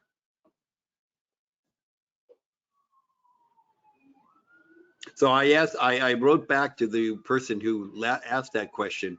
I asked if he could tell us what TTI he's using, and I'm not sure he responded there, because the 3 series, yeah, he responded. His only has a minus 20 ref level, but that's the gain of your reference. if it's not the reference, it's not really well, the gain is the same as the reference level, but it's not changing this noise floor. It's always measuring at minus 105, no matter what reference level I set it at. So I'd have to play with his spectrum analyzer to see what it's doing. Right, why it's importing at that spec. Okay. Why it's actually even measuring, because that'd be way up here, minus 70, be way Right. up here, way higher than I'd want to see a noise floor. Totally, unless it really he's is doing all his noisy. measurements behind an LED screen 1 foot away. Exactly. I'm sure there's an offset somewhere. So yeah, back to where you guys were at. Thank you. Yeah, totally. All right. Hey, Corey, can you go over making our own custom equipment profiles? I sure can. So let's head back to Tools, Equipment Profiles. So the way into it is basically choose any device. Doesn't really matter what it is, and then start making changes to it. So I've already got a bucket or a manufacturer that I call Corey Custom. So I can just take any old device that I want to muck with, and I'll just say this is now a Corey Custom device. But what do I want to do with it? Do I want to change the model name? I might want to, and I might want to say this is my other cool device, because I already have one cool device. And then what should its band be? This is going to be band 001 or something cooler. And so right off the bat, I can just save that right now, and it's going to have exactly the same profile as that previous Axient digital unit that I had. But I can also further configure it and say, I want to change what its tuning bandwidth is. So maybe this one goes from 470, 125, and because I'm operating in the United States and because I want to be a good partner for the US government and the FCC, go on to 608, or more specifically because of the overhang of frequencies, 607.875. As well, or alternatively, I could set specific frequencies for it. So if I wanted to say that this device is only capable of tuning to frequency 500, 501, and 502, then I can add those frequencies manually here and just say 501, 502, 503, so on and so forth. But this is a more intelligent device, so we'll say it's a frequency range. And its transmission mode, again, since I've inherited this from an Axient digital device, it's giving me the option to change my transmission mode. I'm not going to do that because that's just going to open up a can of worms here. But now that I've gone to my filtering and intermods portion, this is really where I can start to customize things. So Pete, you mentioned earlier, I might want to just give a profile to this list of frequencies that I've imported into the coordination workspace and say, I want to stay away from these things. Or I can import them into my exclusions list and then assign them all to this profile. So I could say this is, for example, not an intermod source. Or it is. You take your pick. I'm just going to say, yeah, it's an intermod source. And it's a tracking filter. So this basically means that as my frequency moves, depending on which filter selectivity, or sorry, depending on which compatibility profile I'm using, it will adjust that, that bandwidth as necessary. But then I can now customize everything that I want about my channel spacing, about my filter, my intermod spacing, and so on and so forth. So I can make this a really gargantuan device and say, it's 1000 when it's robust, it's 500 at standard, and it's 350 at more frequencies, and go on and continue to make my own thing, and then save that. And now what I'm going to have is Corey Custom, my other cool device, with something cooler as the band name.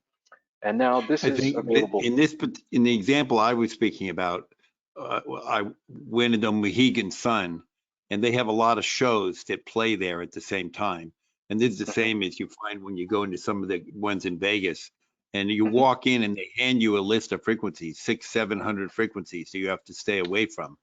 Well, I just want, I know how to do it in IAS. I wasn't sure how to do it in Workbench.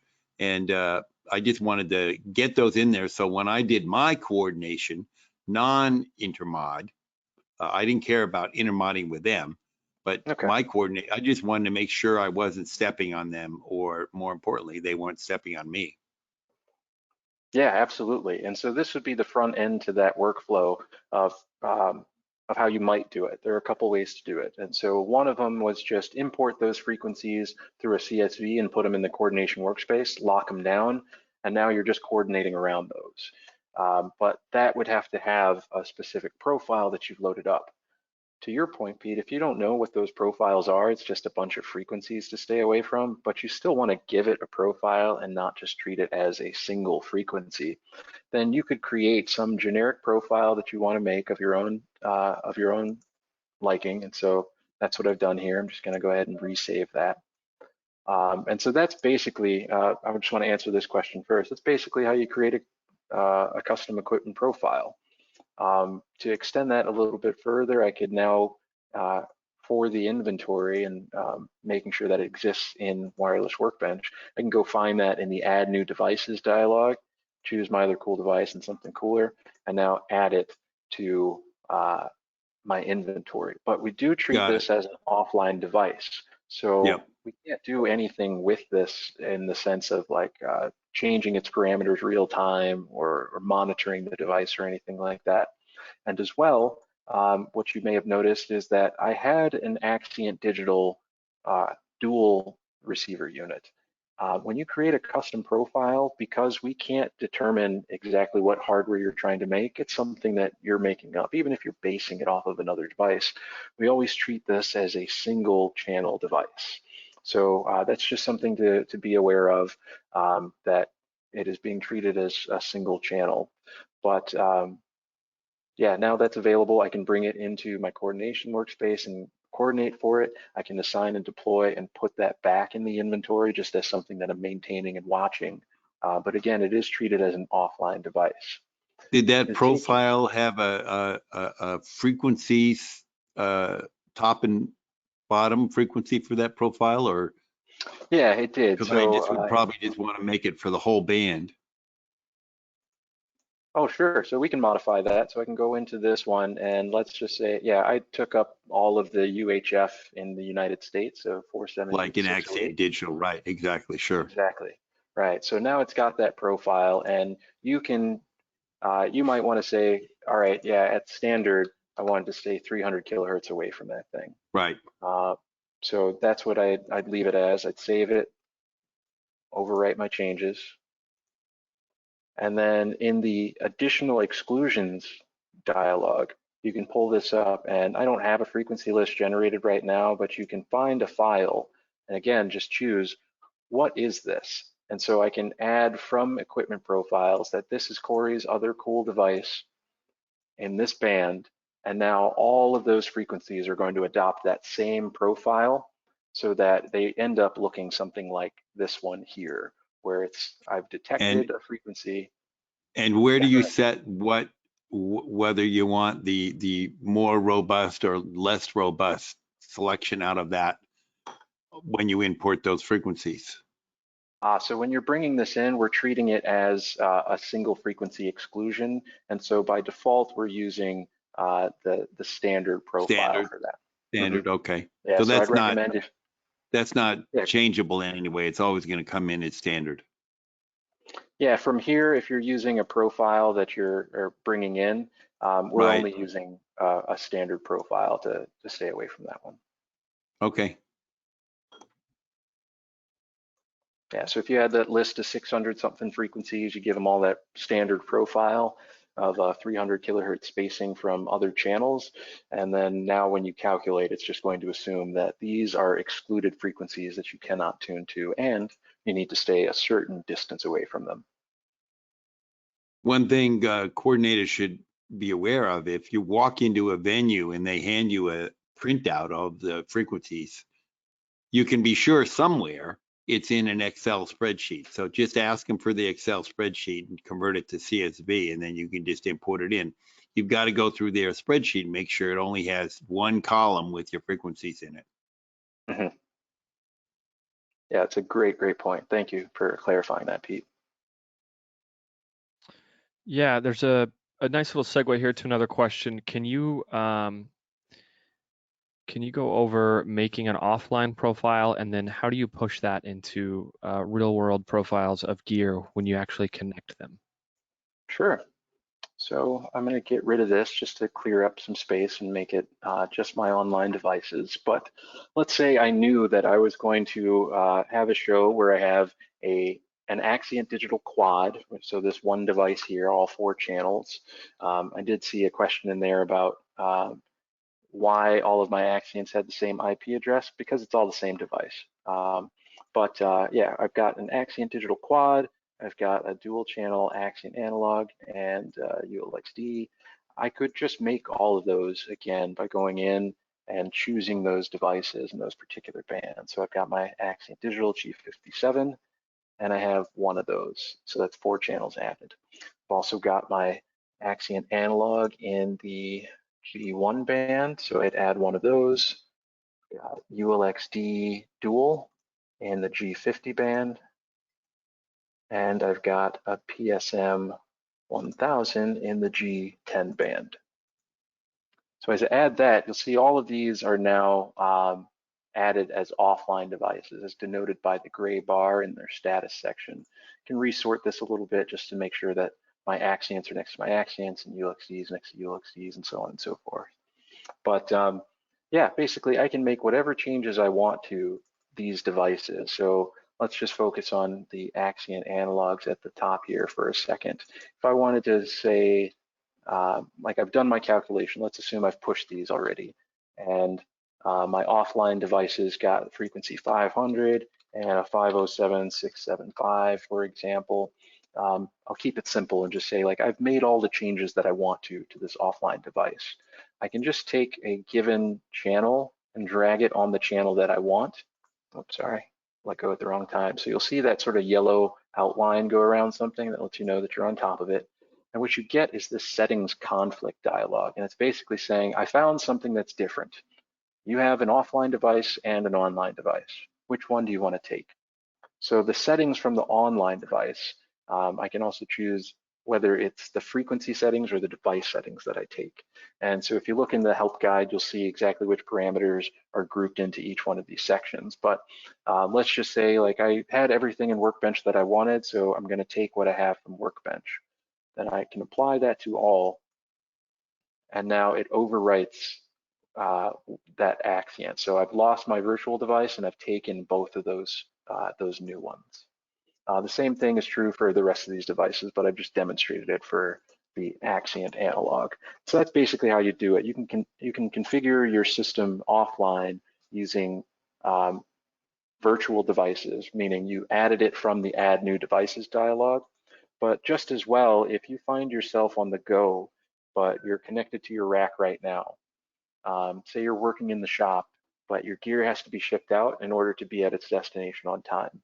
You can plug in, discover all of these devices, and then when your network goes away, I'll just simulate this going away by choosing a different NIC. It's like, oh, sorry, I can't find it. I have this snapshot of all the devices that were online already. I can just reconfigure this. So I'll again mess with my Axients and I'll just say this is going to 470.125 and this is going to 494.025. So when I bring this back online, I'll be faced with a similar conflict, settings conflict dialog that says, whoa, whoa, whoa, whoa, I found something different between your online device and your offline device. Oh, sorry, I forgot I had this thing locked up, so it won't allow me to take that settings conflict. But hopefully you get the idea there, that you can take a snapshot of your device, and then once it comes back online, it'll be treated like, all right, well, I see a difference between what you did offline and what I'm seeing on the device that just got captured here. Which of these do you want to take?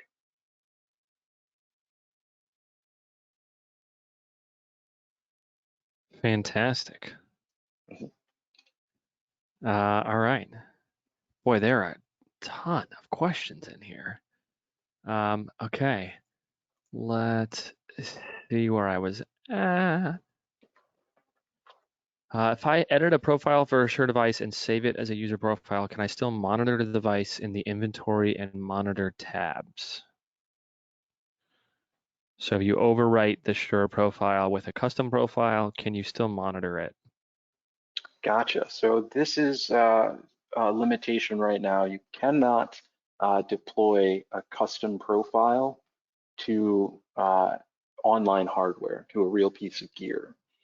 What you can do is if you wanted to calculate that and then just manually input the frequency for your device, that will still allow you to monitor it either in Workbench or in the Spectrum Manager. But that is a limitation right now. You cannot deploy custom profiles to your hardware.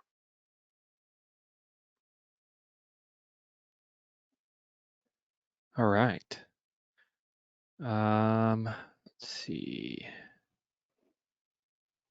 It'd be great to be able to save and recall the layout of the various windows, such as timeline and interference log window, etc.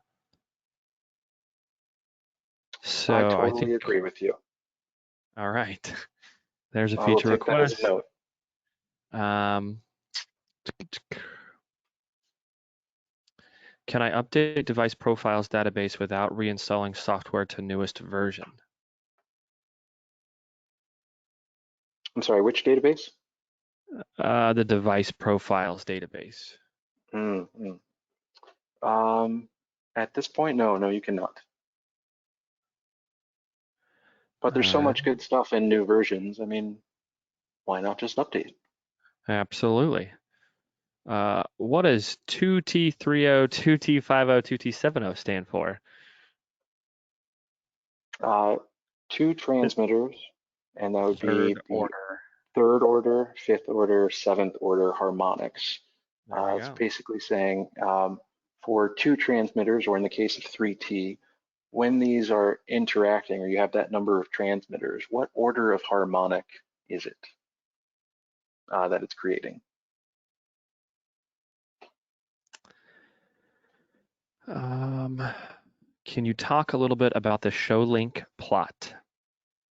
Certainly. Luckily, I have a WAP online, wireless access point. There we go.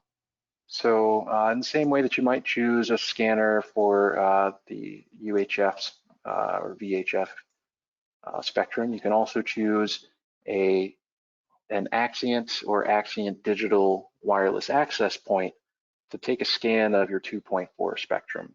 So these devices have at least 1 antenna for scanning and 1 antenna for communicating with ShowLink devices.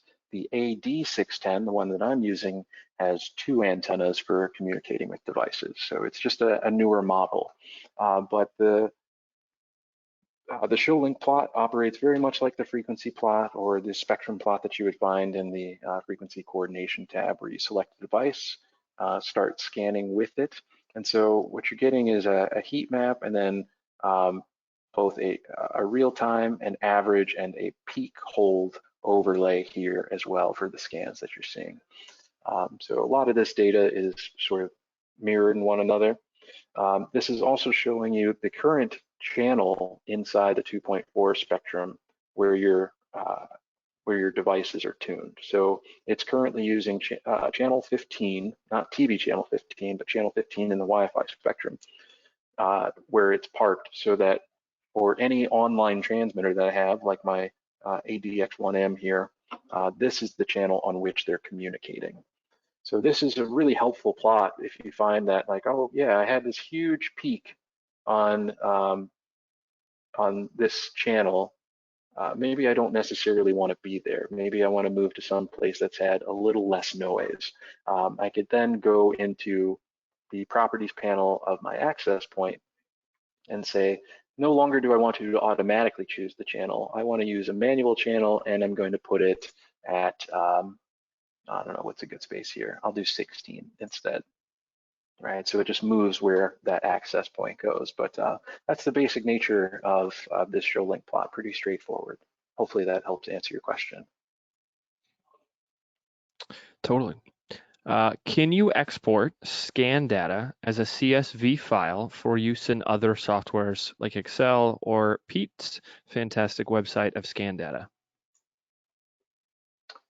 Excellent question. At this point, no, we don't have a simplified way of exporting just the scan data that you would capture here as a CSV. Our default is SDB2.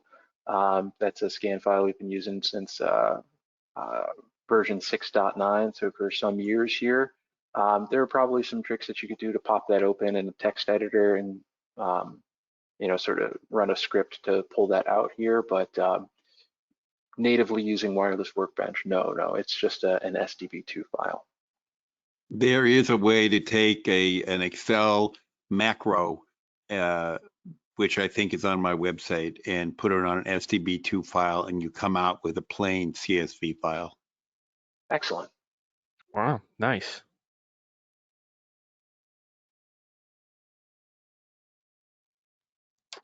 How should the show spacing and show effective BW filter features work? Shift right clicking the frequency in the coordination tab reveals these features, but they do not seem to work in 6.13.1.120. That is not for public consumption. Simple as that. Nice. There we go. Is it possible to add the TV channel to the view of coordinated frequencies? I'm not sure what's meant by that. I'm going to guess that means excluded TV channels or current TV channels in the list, like the actual text list that comes out. I don't know. Sorry, in this list are we talking about? Possibly there, or more likely in the report. So when you generate a report would be my guess on that question. Gotcha. Does it show the TV channel view? So we'll just pull it up here. I can pull up active TV channels. I like to do things by frequency. That's just why don't I just turn on everything so you can see what a fully populated report looks like. So I'm not sure if the question is, what are my TV channels that I'm excluding, or what is the TV channel that my frequency falls in? But as we can all see here, for the TV channel that I'm currently operating in, that is not presented here. But if you are curious about what exclusions you have, what TV exclusions you are avoiding, that is considered part of the coordination report. Okay. I've been told by the question asker that's not what they meant. Hopefully he'll type it in a different way. Let's give him a minute. Okay. Can you? Oh, we already went over that one. Let's see. Is there any plan to make switching between monitor views assignable to keyboard commands? Nothing in the short term, but we are exploring keyboard shortcuts as a future improvement. Okay. So in the coordination page, while I'm coordinating, is it possible to add the TV channel to the view of coordinated frequencies? To add TV channels into this area. I believe that would be. What that sounds like. Yep. No, it does not. Just on the graph plot, correct?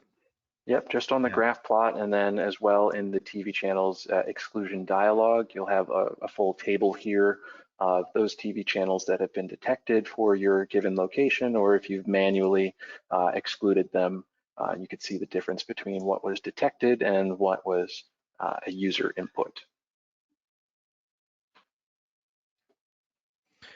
Cool. I believe that did answer it based on the question I just got. All right. Okay. I have lost my spacing a bit here on the question list. We are coming right up against time. I'm going to try to pick out a couple good ones. If you've seen anything that jumped out to you guys, Kelly or Pete, please jump in here and pick out some of the better, not better, but maybe some stuff that we haven't been over yet.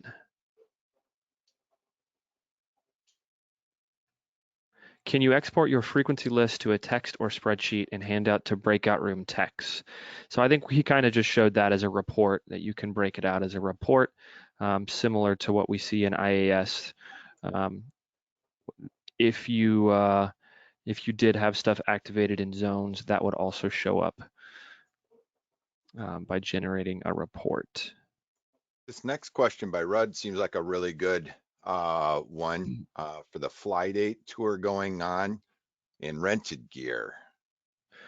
Yeah, okay. You have a tour going to a fly date on rented gear, but you have a file that you can take with you for all your wireless. What's the easiest way to push your tour settings to that rental gear, assuming it's numbers matching just different units? I would say profiles is a pretty fantastic way to do that. You know, if you're a mix engineer or a monitor engineer that likes your PSMs set at a specific gain setting and specific power settings, you know, we all know the time it can take to go through the front panel of that, or even go through Workbench inventory, typing that in to every single unit. Whereas if you've created a preset or a profile, you can just drag and drop that profile onto the specific gear that your network is now seeing. That would be my move. I save profiles and presets and I name them for the gear that I normally come across and how I like that gear to be set. And it's a pretty easy click and drag and drop. Or If assign. you're getting the same kind of equipment your normal coordination had, you just need to go to the hardware and put the right device numbers in, and it should come up fine as your device is, and then just open your profile and send it. Yeah, another option is using presets in a different way. So we talked about all these different things that you have available. So PSM is a great example where you might have IR presets, certain ways that you'd like to ship or to sync your transmitters, or sorry, your portable receivers, excuse me. So maybe when I'm syncing those portable receivers, I want to make sure that the panel's locked and that the volume limiter is on at level 7, it's in stereo, and you know, high boost is off. I can save this alone as a preset and just say, this is my favorite PSM receiver preset. And now nothing else but those actually gets adjusted. So even though I've got all these markers on it, it's just saying like, those are all the things that I detected about this preset, but really the only things that are different are these IR presets. So when I push that to a given device and press apply, nothing else about it changes except the IR preset, so that you know, when I get on site, all I have to do is start syncing my portable receivers, and I don't have to manually configure those every time. Fantastic. I'm trying to push through here and pick out a couple extra ones. I don't know how tight we want to stay here to time. I know everybody's got lots of places to go on their Friday evenings. Yeah, here, we've right? all got to get to work. I thought I was going to go hang out in Times Square for a while. Absolutely. It's probably a ghost town. You might be okay. I don't know. Let's see if we can get just a few more in. We seem to have people holding on pretty well, if you guys don't mind. Yeah, totally. Not at all. Let's Yeah, see. I see a question here about how complicated can a pin be. So if I'm setting a pin for a device, we're only taking numbers, so numerals. And if I recall correctly, which I don't, I think we take up to 10. Sorry, 12, it looks like. So you can have a pin of up to 12 numbers submitted to a device. I have never gotten that far. That's awesome. I did not know that it could go to 12. And then let's see. See another one here. This is a little bit less relevant to Workbench, but more just to the ecosystem. I'm running Mac OS 10.10. Shure Update utility does not work on 10.10. How can I keep up with updates with Wireless Workbench? So Shure Update utility and Wireless Workbench are separate applications. So I would say first I'd need to identify what version of Shure Update utility you're using, because we do keep that up to date as well. That gets regular updates. So we also have tech specs for our software applications that indicate which versions of operating systems we work with. And as a general rule of thumb, we're supporting the current operating system minus 3 revisions. So for Windows, for example, that's Windows 10 and 8, and up until very recently 7. But since Windows has gotten rid of support for 7, I suppose 1, that's a bad example, but 2, we're also not actively supporting Windows 7. But for Mac, since we're now on 10.15, we support 10.15, 14, and 13 officially. Not to say that the applications don't work on the other ones, it just means that if issues do come up, it's not our highest priority. But for those of you, for this person who is asking about 10.10, I would say potentially consider a new operating system. If not, contact our system support. We do have archived versions of our software that might be able to help you out. Awesome. Here's an interesting one. Every time I open Workbench, I get the unable to connect network. Which one do I choose when using Dante? Numerous times I've opened Workbench and devices were not found. Pete, you might have some more experience in this area. There's a little trick there. When you open your network tab in Workbench, I think it's Preferences, Network is the option. On the top there where it says Remote Devices, click there. You can type in an IP range that you know your devices are on right there, and it will find your hardware. So if your hardware isn't automatically showing up, first of all, you want to see if you can ping from your computer to your hardware. That's the first thing I would try. Then if it's not automatically showing up, which 99.9% of the time it does, I find you can put in the IPs here and it will find your hardware and then you can add it. Yeah, I'll just add to that the remote devices tab is typically for use when you're operating with multiple subnets. So if you do have a system configured running through switches that maybe have multiple VLANs or multiple subnets and you're not finding it, which is often typical of people using Dante enabled devices like a ULXT or an Axient Digital, this could be a way to help you out with that. But again, your switch would need to be configured in such a way to enable this. Another thing to check would be the switch configuration of the hardware. So if you're using something like ULXD that has a 2-port switch on the back, and by default, it is in redundant mode, switch mode, which basically says that I'm going to send both Shure control data and Dante data over both ports. But you can put that into split mode where it's Shure data on one port and Dante data on another. And so that could be a reason why you're not discovering a device in Wireless Workbench. If you're plugged into the Dante port and not the control port, it's only seeing Dante information. The same is true on an Axient Digital device that has 4 ports, in which case in switch mode, all 4 ports have control and Dante data.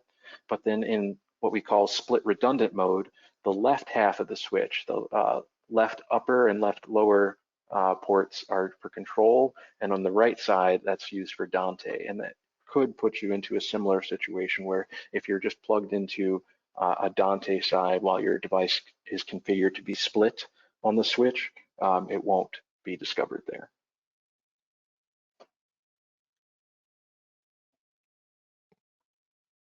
Yeah, buddy. Is there a limit to the number of frequencies that Wireless Workbench can handle in one coordination? No, but there is a limit to mathematics. There we go. So there is only so much spectrum that the devices that you're calculating for are capable of doing. So taking a PSM 1000, for example, in the G10 band going from 470 to 542. I'm hoping I'm not making that up. It sounds familiar in my head. But you know, there's only so much. Correct. Yeah, there's only so much that device can do, and there's only so much spectrum where wireless microphones can go. And so depending on the equipment profiles, the spacing of the devices that you're asking for, there is a limit but there's not a hard and fast limit that we could say Wireless Workbench is capable of, because at the end of the day, it's a calculator in there that's taking all of the inputs and trying to make sense out of it in a cohesive coordination. So yeah, no limit to the number of frequencies, but there are limits based on the device types that you put in there.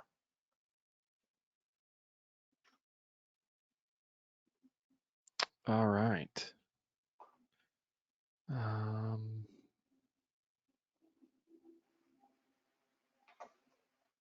Well, you got to keep going until attendees are down below 100, and you're still at 143. So if they're sitting there and they're listening, you got something to say. This is You know true. what? Thank you, you 143 people. Absolutely. Thank you guys for being here. We appreciate it. I guess I'll go back to the top. We skipped a few at the beginning to get into this.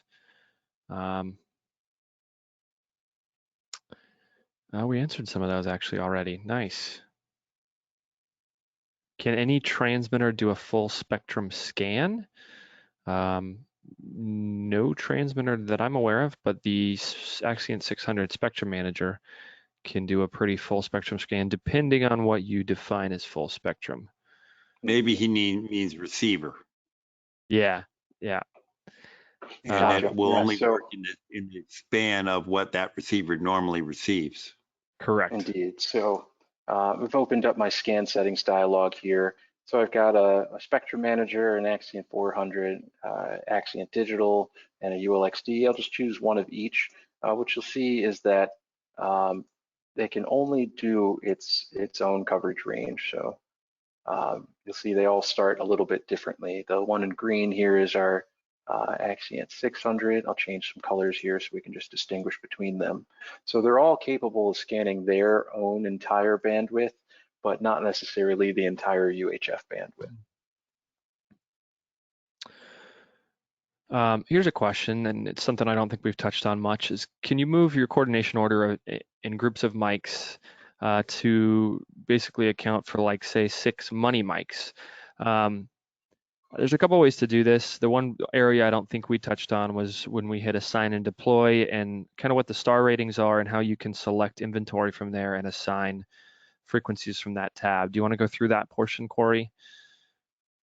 Sure. So I'll just go ahead and stop these scans because we've got enough data here to coordinate around. But let's say I've got these frequencies here. I'll just quickly press calculate and stop because I still have automatic backup frequencies on. So you'll see much more than the 10 that I was originally asking for. But to your point about assigning and deploying, so I need to trash this calculation, in fact, because those are all virtual devices. So what I'll do is I'll bring in everything that I've got in my inventory. All of that's going to go to the default zone.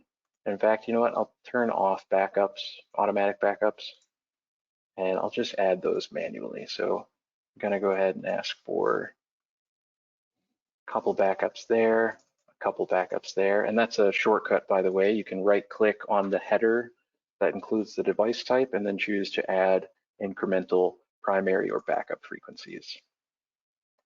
So I'm just adding a couple backups for everything just because we might want to see that in our spectrum manager later. And I'll put this fellow back with his kin. Cool. So now we're going to calculate all those frequencies. Found them pretty quickly. It's only 20. But for deploying those, what I'll see are the devices that I have in my inventory. And this is a good example as well. So my Corey microphone in my inventory is the only one that has an inclusion group assigned to it right now. And so since I moved that out of the group, this is where the distinction between inventory and frequency coordination as separate spaces really comes into play. I gave the microphone in my inventory an inclusion group, but I took it out in the coordination workspace. So now this channel doesn't know where to get that frequency from, but everything else has already been sort of automatically assigned a frequency. I could unassign all channels and then just do this manually and sort of add things as I see fit and swap things around. And so there's also an auto assign where it's just like, all right, I did all my VIP mics, just put everybody else back in there. So the assignment is pretty straightforward, but you're wondering about the rank here. What does that mean? The rank is a couple different metrics, or it's a metric of a couple different parameters in place. One is how noisy is that signal? And so you can see the difference very clearly here in PSM alone. We've got a 3, a 2, and a couple 1s here. The one that has the lower RSSI is going to get part of a higher rank in that metric, but it's also what's its proximity to an excluded TV channel? What's its proximity to an intermod? What's its proximity to another frequency that's in this list? And all of those wrapped together come up with this rank metric. So we give you a couple of those parameters here because I think if we were to overload you with like, oh, it's this far away from another frequency and it's this far away from an intermod and this far away from a TV channel, it becomes too much information to digest. So the ranks here are not to say that this frequency 535.925 is a bad frequency. It's just saying this is not as good as something else that is far from another channel, far from another intermod, far from a TV channel, and has a lower RSSI. But yeah, that's how rank works. And then how would you assign? Did you already do that? Did you drag and drop transmitters into those spaces? Yeah, so I've already taken these channels. Okay. It's not quite colorful in here, but these do adopt the color of a given channel, you know, once you've done that in the inventory. But yeah, you can drag and drop these things around to try and put them on frequencies that you really care about. So if you find yourself where all of the named channels are VIP, I'd recommend put them on the 3-star frequencies. And then, you know, if you've got a bunch of backup singers or less important talent, not that backup singers are not important, but you could just auto assign those and they'll just jump to whatever frequency is available. And then deploy to inventory. So what you can't see is I've got a rack full of devices that all just flashed at me, letting me know that something happened to them. But all of that gets added here, and you'll check your frequency list. And so since I've got different zones, I was only calculating for the default zone. These are all the things that are currently in my inventory. And then these are all of those backup frequencies that I calculated. Very cool. All right.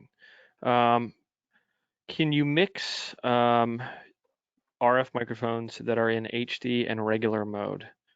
Do they all have to be in HD or they all have to be in non-HD? It's just device specific. So the device has to be in HD, but you can coordinate and operate in both modes. Yeah. Yeah, absolutely. Do they mean mix in the same band? Or do they mean mix in your coordination? It doesn't specify. But in either case, both are true. You can do either one. So let's say I have a Shure device, Axient Digital is capable of HD mode. So I'll put it in the G57 band. You'll see the RF profile pops up here. I can take these HD, and then I can also mix in some standard, for example. And so those are treated as different device types because they have different equipment profiles assigned to them, different spacing parameters. But you absolutely can coordinate these together.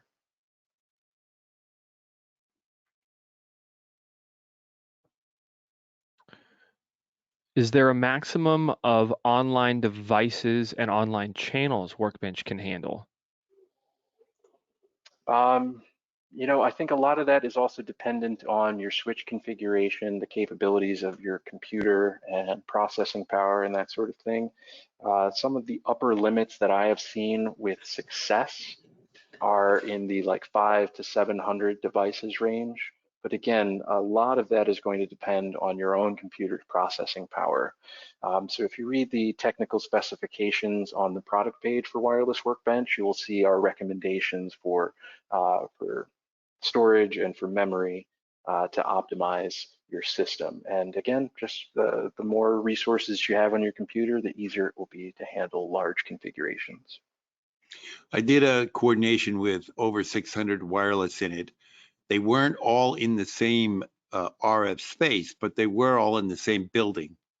And Oh, nice. and I just made sure I set the equipment IDs on all the equipment, wherever it was, to be all different. And then I did my coordinate, and then I would walk the computer around to each different room that had a rack of 6 or something wireless in it, plug it in. Those 6 would show up, and I just shoot those 6 in and then go on to the next room. Mm-hmm. So they were all coordinated amongst themselves. I just couldn't shoot them all at the same time. Yeah, and from a coordination standpoint, again, yeah, there isn't really a limit. And using some of the features that we've discussed today, you can find tons of frequencies with respect to how many you can network to simultaneously and still have the app perform at its best. That is largely driven by your system resources. When you're using something in high density mode, is that automatically taken out of intermod calculations?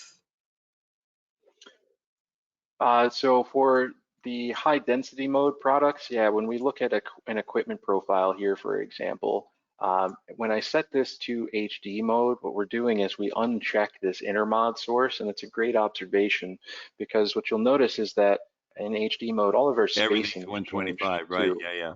Right, right. And so the difference is that in standard transmission mode, you have all RF output power options available to you, which for Axient Digital, and someone correct me if I'm wrong, I believe are 2, 10, and 35 milliwatts, depending on the product that you have. But when you operate in HD mode, we force you to be at 2 milliwatts maximum. So we also changed some things about the way the signal is modulated.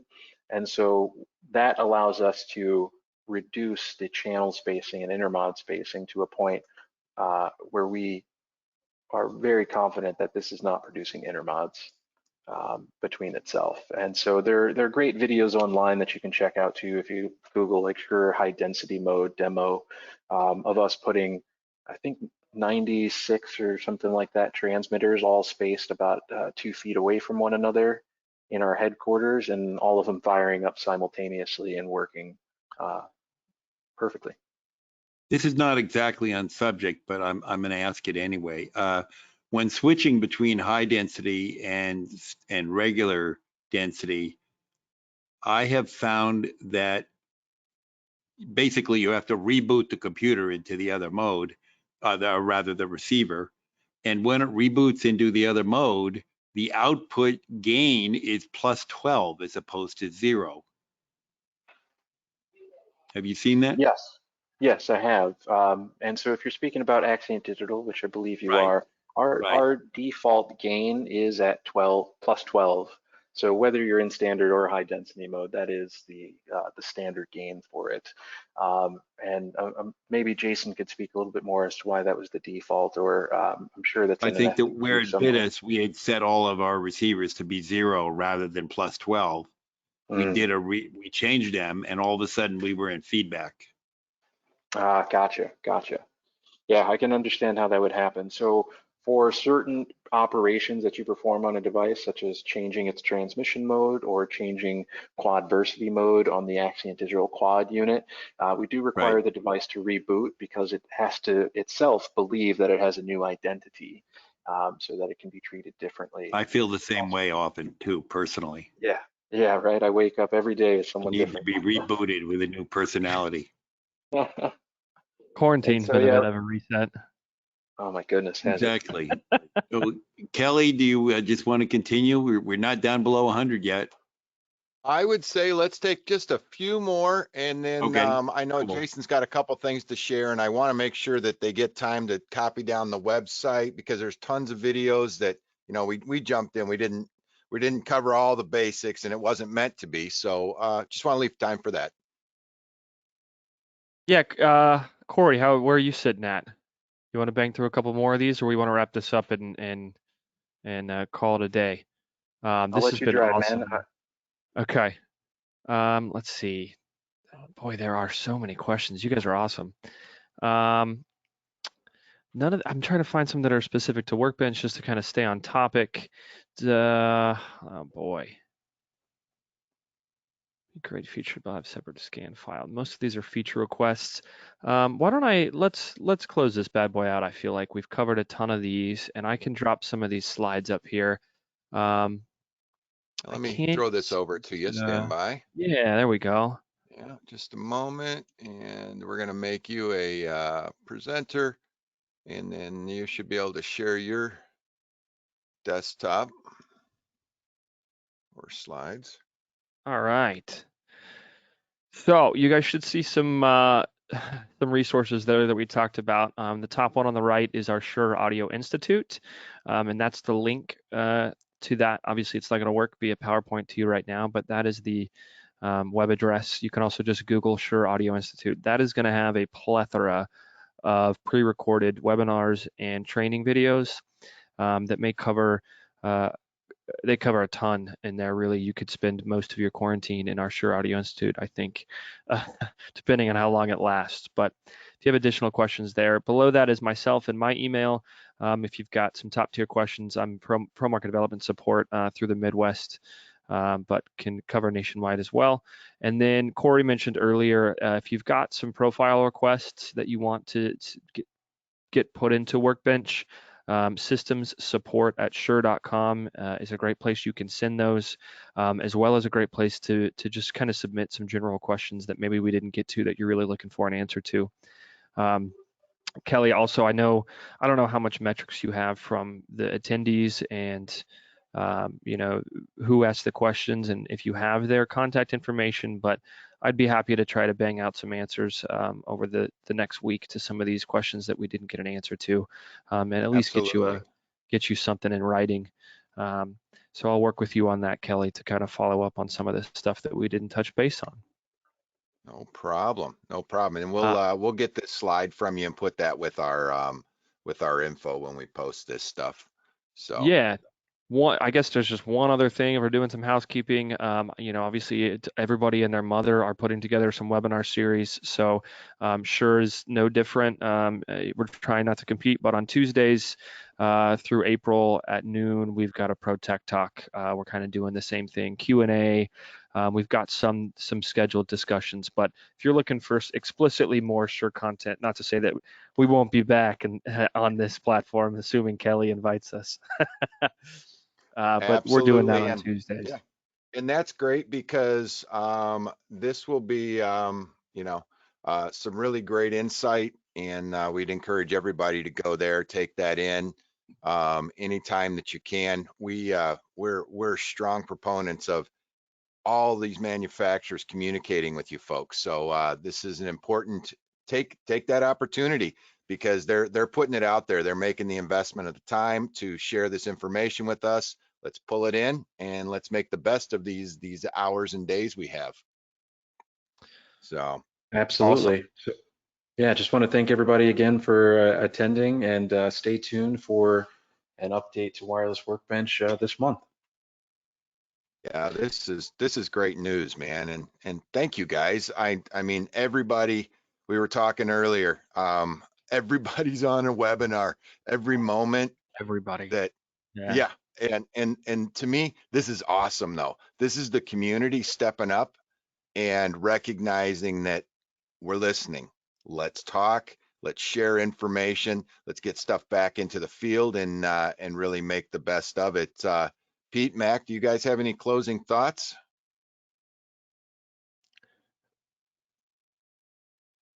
Pete, looks like you might be muted. Pete, I think you're muted, buddy. No, atio. What, you can't read my lips? I don't understand.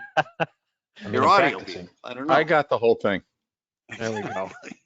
I wanted to say I'm glad that we do this, the three of us at least, because it keeps us from being so isolated, and we can actually get up in the morning and get our clothes on and commute across the room to work and sit down and discuss all the things we're doing. We've got now almost 35 shows total, and this is show number 14. So we've got plenty of things in the pipeline. A big one coming up this week, I think, is on Tuesday, the lunch break with the A2s. We're going to have world-class A2s on. I don't know what to talk about, but we're just going to get there, you know, BS the way A2s BS. I don't know. I was going to That's right. say, We're gonna have a lot of fun. I don't think you could normally shut up the A2s, right? No, probably not. Probably not. Probably not. Not gaff anyway. Yeah. And you know, And then- those are all going to and- be available for record too. So don't miss Oh, yeah. any other webinars, you No. know? Yeah, that And then as on well. Friday, we have the RF Faraday cage match full of RF coordinators going to get in the room and beat the RF out of each other. That's awesome. Don't Definitely miss be that good. one. This is going to be one of my favorites. I'll be there for that one for sure. Absolutely. Absolutely. I'll probably have to upgrade our package for that weekend. There we go. But yeah, and Pete, thanks so much for everything you do for the industry. You know, you can tell by the questions that people look to you for the leadership, and you know, thank you for that because that's the impetus for us all to share, and we're looking forward to that. Meanwhile, everybody enjoy a weekend, right? Next What? Wednesday night, though, we're going to do our first town hall, aren't we? Watch our Yeah. website. We're going to have a freaking free for all where people can log in. We're going to take questions about any and every topic from state of the industry to whatever you feel like. And we're actually going to open up microphones Oh boy. from the people. Oh, Yeah. wow. Cool. So Here we go. I'll be there. this could be as good as our Faraday Day. But anyhow, so long. Have a great weekend, folks. Stay safe and wash your hands a lot and enjoy friends, family, and stay in contact with everybody that you can the safe way. Yeah, So Everybody long. go inside. I'm going outside now. Get some vitamin D, right? All right. See Corey, you, thank Pete. you That's for right. the amazing knowledge, by the way. You just Thank you Oh, all. Nice thank you. job, Thank you Corey. very much. It's great. Ever since I first met you at NAB about 20 years ago, I've been fascinated by what you do. So it's great. Thank you. It's my pleasure. Thanks for having me, guys. enjoy your weekend, Cool, guys. guys. So Take it long. easy. Bye.